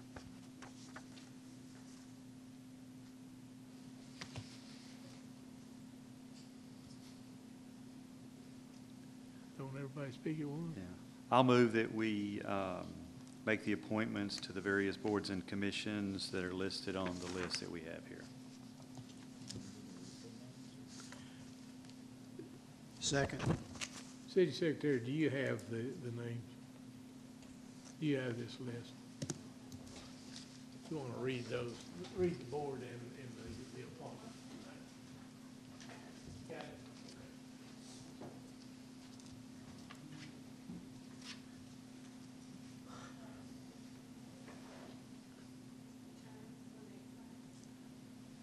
it? Yes, please. City Planning and Zoning Commission, Kathy McKee, term expires August 2019. George Turner expires August 2019. David A. Ross expires August 2019. Zoning Board and Adjustment, Marcus Martin, term expires August 8, 2018. Howard Fields, term expires August 2019. Jim Gilbert, August 2019. Terry Popham, term expires 2019. Alternate number 1, Lily A. Sells, expires August 2019. Alternate 2, Craig Lewis, expires August 2018. Alternate 3, Charles Smith, expires August 2019. Parks and Recreation Board, all terms expire on August 2019. Leo Bell Jr., Reginald Hurd, Don Johnson, Eugenia Rogers. Library Advisory Board, all terms expire August 2019. Quay Roberts, Annette Alm, Noella Wavers. Sign Control Board, all terms expire 2019. William May, Gerald Hill, Angela Neal Williams, and Douglas Gray. Duncanville Community and Economic Development Corporation Board, all terms expire August 2019. Dave Galbraith, Barry Gordon, Dr. Matt Mora, and Grady Smithy. Keep Duncanville Beautiful, all terms expire August 2019. Lee Burton, Emily Gwynn, Mary Ann Taylor, Margaret Schrum, Liz Smith, and Julie Lee. Duncanville Neighborhood Vitality Commission, Brenda O'Brien, expires August 2018. Noah Trapp, expires August 2018. Robin Felder, expires August 2018. Jeff Burton, expires August 2019. Michael Miner, expires August 2019. Walter Rim, expires August 2019. Rallo Thompson, expires August 2019. Multicultural Social Engagement Partnership, Amy McCumb Durant, August 2018. Luis Salazar, August 2018. Dr. Laverne Holyfield, August 2018. Tammy Abney, August 2018. Patricia Becker, August 2019. Romel Jackson, August 2019. Thomas Reyna, August 2019. Zebulon Williams, August 2019. Duncanville Senior Advocacy Commission, all expire August 2019. Elaine Bell, Pat Weaver, Jude Fabius, and Bobby Young. I messed up. Okay. We do have a motion and a second on the floor. So at this time, will you please vote?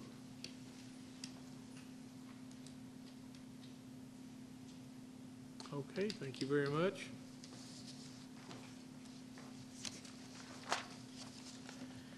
Item number F was to take any necessary action as a result of the executive session, and there was no action. There were 2 items listed, and there was no action, so there will be no action here.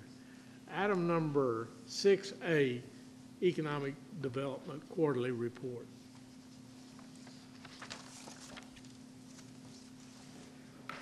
Thank you, Honorable Mayor and Council. I'd first like to start off, as I do with all of our quarterly reports, just to highlight our major employers that we have here in the community that make such an important part of our overall economy. Moving on, this is the sales tax collections by industry segment. These numbers continue to be steady in terms of where we are collecting those individual sales tax from. In terms of the work plan for economic development, you can see up here, objective 2.20 is to create a business outreach program. As you all know, that the Economic Development Corporation last year did create, or actually in 2016, I'm sorry, did create a business retention and expansion program. However, we continue to look for new ways and new partners to expand that program and continue that outreach. Our objective 2.21 is create a tourism program, and that, as you can see, the status is ongoing as well. We have identified a firm to conduct a market feasibility and financial study for a multi-purpose conference center, as I spoke to you about in our budget session a couple weeks ago. That feasibility study will take approximately 12 weeks. It is a highly specialized process that we will go through and firm that's been selected. Moving on, objective 2.22, which is the Camp Wisdom / industrial TIF area.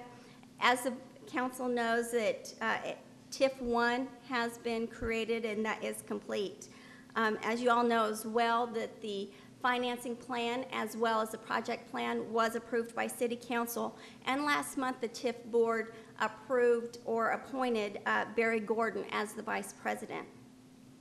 Moving on, objective 2.28 is develop a marketing plan to brand Duncanville as the City of Champions, including a national sports brand sponsorship.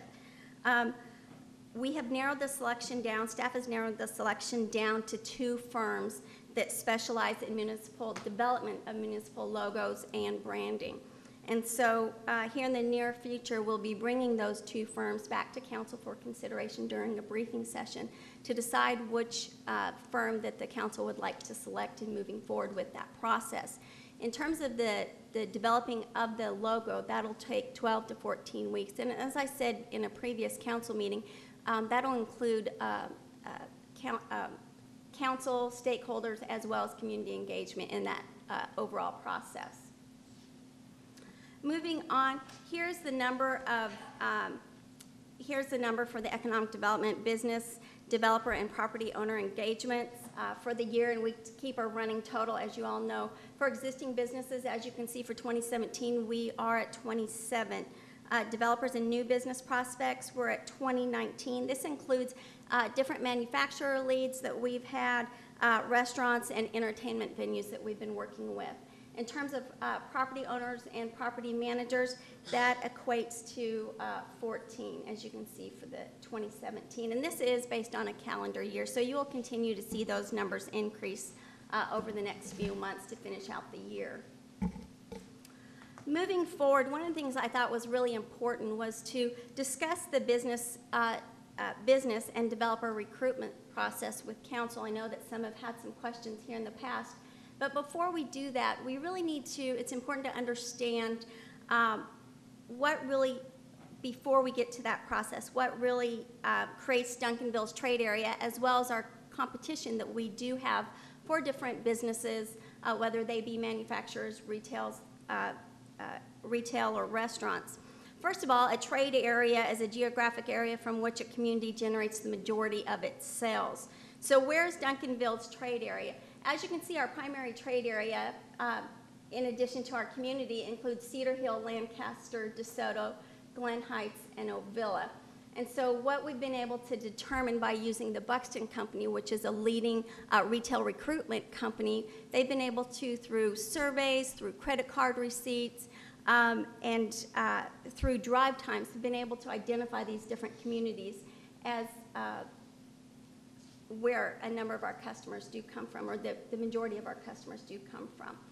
Moving on, now we need to understand, first of all, who are our competitors. And you'll see here that none of these should surprise you. Obviously, Cedar Hill, Lancaster, DeSoto, Grand Prairie, and Dallas. I do want to point out that specifically in Dallas, along I-20, we have a number of intersections that I work with developers, and whether they represent a specific business or whether they're looking to purchase property as a whole within the community, they always point out these different intersections that we continue to compete with. And in Dallas specifically, it's at Hampton and I-20, and you see the development there, so that shouldn't come to no surprise to any of the council members. Moving on, in terms of how does economic development recruit, and really what does that entail? So first of all, we do work with two different segments. We work with businesses, and we also work with developers in terms of the recruitment process. Businesses would include such things as, let's say, like a McAllister's or a steakhouse or something like that. A developer, basically, they're on a large scale. They're a firm that come in and they look at different properties within the community, and they purchase those to actually redevelop or repurpose. And then once that takes place, then we work with them on the recruitment process. In terms of how does the economic development actually recruit, it's a multi-phase approach that we take, and it's very targeted. First and foremost, we do conduct on a yearly basis a gap analysis, and we do use the Esri company to do that. They are a leading firm in conducting this type of analysis for communities all across, actually, the country. What that provides us is it identifies the different areas in our community that we can, that either we lack a service or we lack a product, whether that be retail, such as clothing, or whether that be a restaurant demand, such as a steakhouse. From that process, then what we do is we use another software that we have, or a database, and we look at the different areas in the community. We have a detailed building list that we look at in terms of what space is available, where these might be a good fit. So that way when we pitch to them, which that's our next step, we actually reach out to them via telephone as well as email, and we provide our marketing materials and what's referred to as a pitch deck in the economic development world. And so with that, a lot of times we like to provide different sites because it makes it easier for them. The less work and the easier it is for new businesses to come into a community, as you all know, the greater chance that we have of them locating here. Now, from that point on, it's very critical that we look at the different types of businesses. And every business has a model in terms of what their basic customer looks like. That would be possibly their interest or the types of foods that they like. It would also include their salary and what their median income is. That plays a huge portion in it. And so we do not have control over necessarily what business will go here. It's all based on their business model. But we do have control over reaching out to them and trying to recruit them, and those especially, focusing our time on those especially that fit into the Duncanville market. So from that, we continue to court them. As I've talked about before, it can take up to 2 years from the time that we make the initial contact to the time that they actually open a business or a store here in Duncanville. All these are very critical in the process. In terms of actually identifying the different businesses that would be a good fit for Duncanville, we have many different resources that we use. We're members of a number of different organizations, as well as specific groups that retailers as well as restaurants belong to, and it can give us that contact that we use to make that initial engagement and try to recruit them to the Duncanville area. And again, when I talked about what determines where a business will locate, a lot of it comes down to the demographics of a community and whether that fits within their business model. In terms of activities that the DCEDC has been engaged with in this last quarter, you can see that they presented a check to GK Steel, as you all know, GK Steel Fabrication, here in the community for $76,083 for an indoor fire suppression sprinkler system in order to expand and relocate their business here to Duncanville.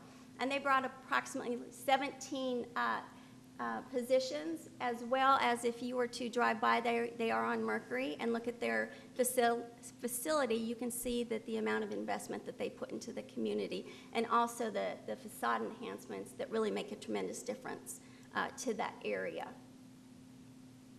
Continuing on, a couple things that I would like to highlight is you can see the different activities that the board and staff has been involved with.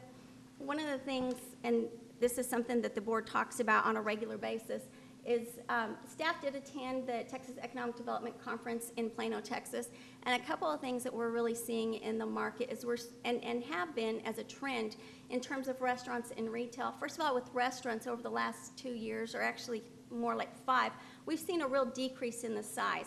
You used to have large restaurants with large places for parking and that type of thing. However, they've really scaled back that business model in order to be able to go into new markets that are small markets but still attractive to their business model. Secondly, if the retail component. And what you're seeing, and you're seeing this in different news articles, you're seeing this in online, and you're hearing this from a number of companies across the United States, is that the retail business model and platform is changing. Brick and mortar is not a thing of the past. I want to make sure that we all understand that. But the size of brick and mortar stores are very much contracting and decreasing, and that just goes to the online sales increasing. And Amazon is leading that and continues to lead that in terms of sales. So not only we're competing in terms of what our community looks like and whether it fits a business model, but we're also looking at the changing industries and what they're looking to support their functions of their businesses. So with that, I will be happy to answer any questions that you might have.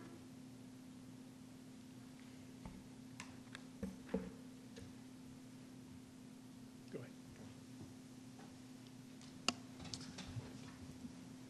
I wanted to understand why Dallas was not in the trade area, but it was in the other area. There's a very small portion of Dallas, but for the most part, when we look at that, when we look at a trade area, we look at people coming to the area, and that can be different than people going outside the area. So we have a greater chance. Now that could be possibly in a secondary or third market, but in terms of our primary trade area, for the most part, they do not come to Duncanville. But a large portion of the population, has been proven, goes to Dallas to shop or purchase goods. Do we know why they don't come? A lot of it is selection. There's simply a larger selection in Dallas, and also you look at your drive times, and a lot of times we're just outside of their drive time, which typically when you look at restaurants or when you look at retail, that drive time at the most typically is around 12 minutes, 12 to 20 minutes. And a lot of times we just fall right out, just outside of that. You mentioned about the gap analysis that you use to identify the lack of services. When you use this, I guess, this gap analysis, then how can we explain or justify why we have multiple of the same restaurant in Duncanville, if there's a gap? Well, just because there's a gap or surplus in that aspect doesn't mean that really doesn't dictate the market. In terms of if a new business wants to come here, that's their choice of whether they come here and locate. So that doesn't really dictate that. What we use the gap analysis for is to better recruit those businesses that would have the higher chance of being successful within the community. So yes, there are different services and different types of restaurants that we have multiple of, but that doesn't necessarily fit into this model in terms of what we're using a gap analysis for. Well, and I guess that's where I'm going, because if we're using the gap analysis to identify services, and we have businesses that have multiple locations, then why aren't we, as far as the business outreach program, looking at ways to create some diversity or some competition? Just for instance, we have 3 Subways in Duncanville, as opposed to not having any other kind of deli type sandwich. That doesn't dictate that we're not. We do, regardless of one of the things that we want to make sure that we don't do is that we do not want to cannibalize, is what you call that, any of our local businesses. However, that does not stop us from searching out or recruiting new businesses, whether they are sandwich shops, whether they have a spin-off of a type of a sandwich shop. That doesn't change that at all. And this does not, us having multiple types of restaurants doesn't mean that we're not recruiting different types. I guess I'm a little confused about what's the purpose of the gap analysis if we're not using it to let me jump in here if I could, and maybe I could try to explain it. And as an example, we do use the gap analysis because the gap analysis basically shows us where to target, where we should target, what businesses. But as Jessica mentioned earlier too, each business then has their own model too. And so although we can show them that we have a gap in services, if it doesn't fit in their model to say that they would invest and bring a store in, then they probably aren't going to do that.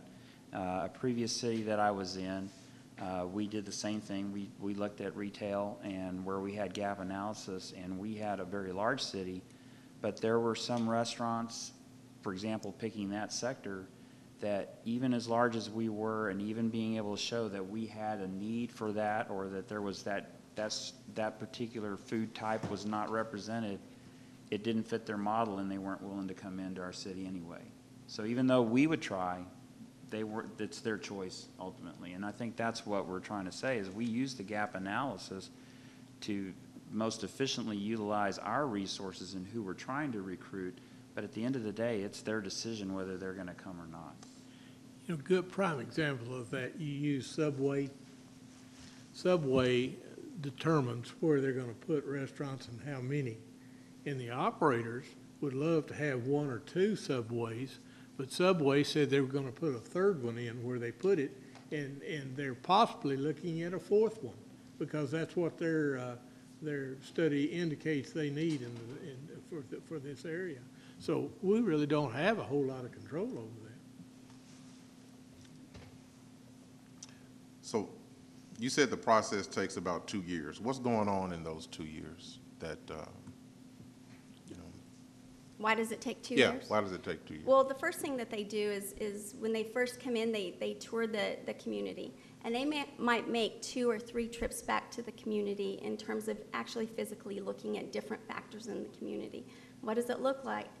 Is it clean, or is it aesthetically pleasing? Does it seem and feel like a community that they would want to be part of, and also that they would have the greatest chance for their business to succeed?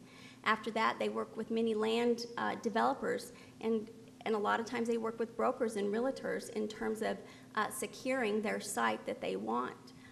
Also during that time, if they're a franchisee, they're working with their corporate office to establish their franchise. And that takes a period of time. Sometimes that can take 6 to 8 months in itself, just securing that franchise, even if they have the funds or capital available.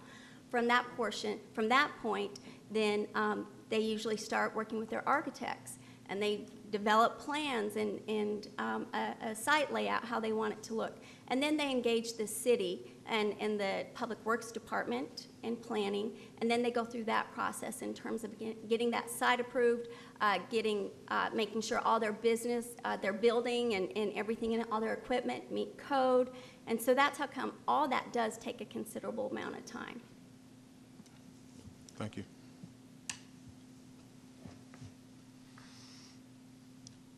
Other questions, comments?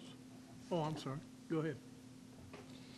Well, and the gap analysis, where are they from?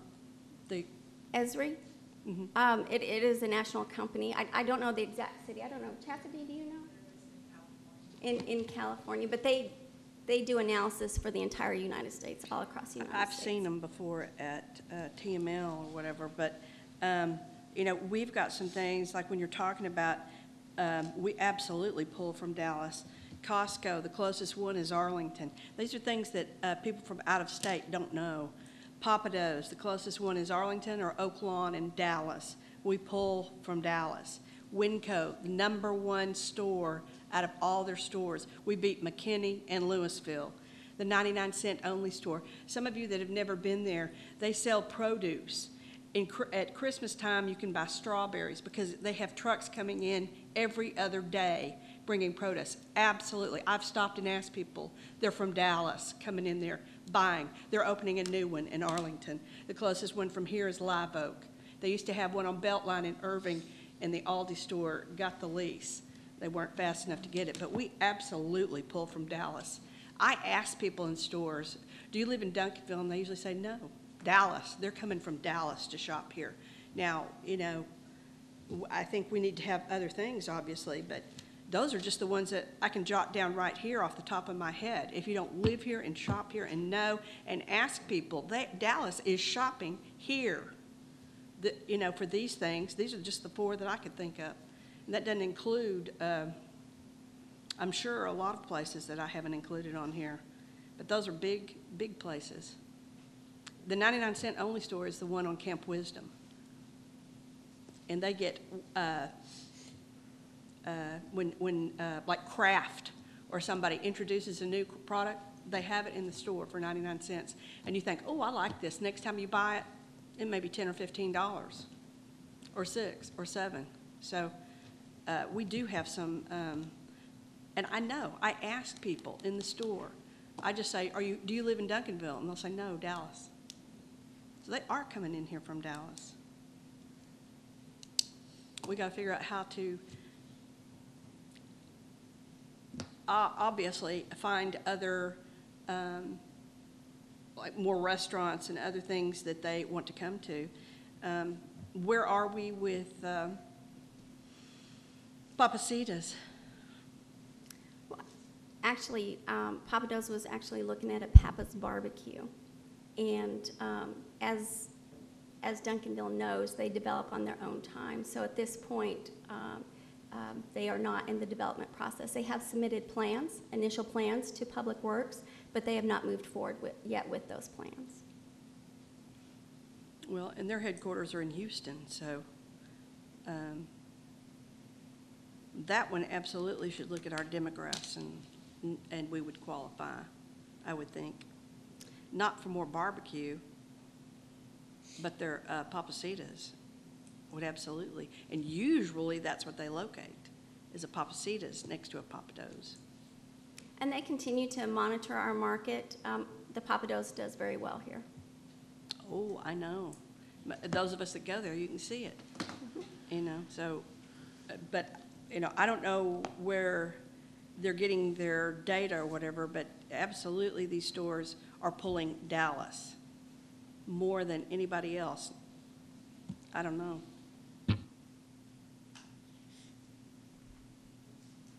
Anyone else? Okay, Thank you.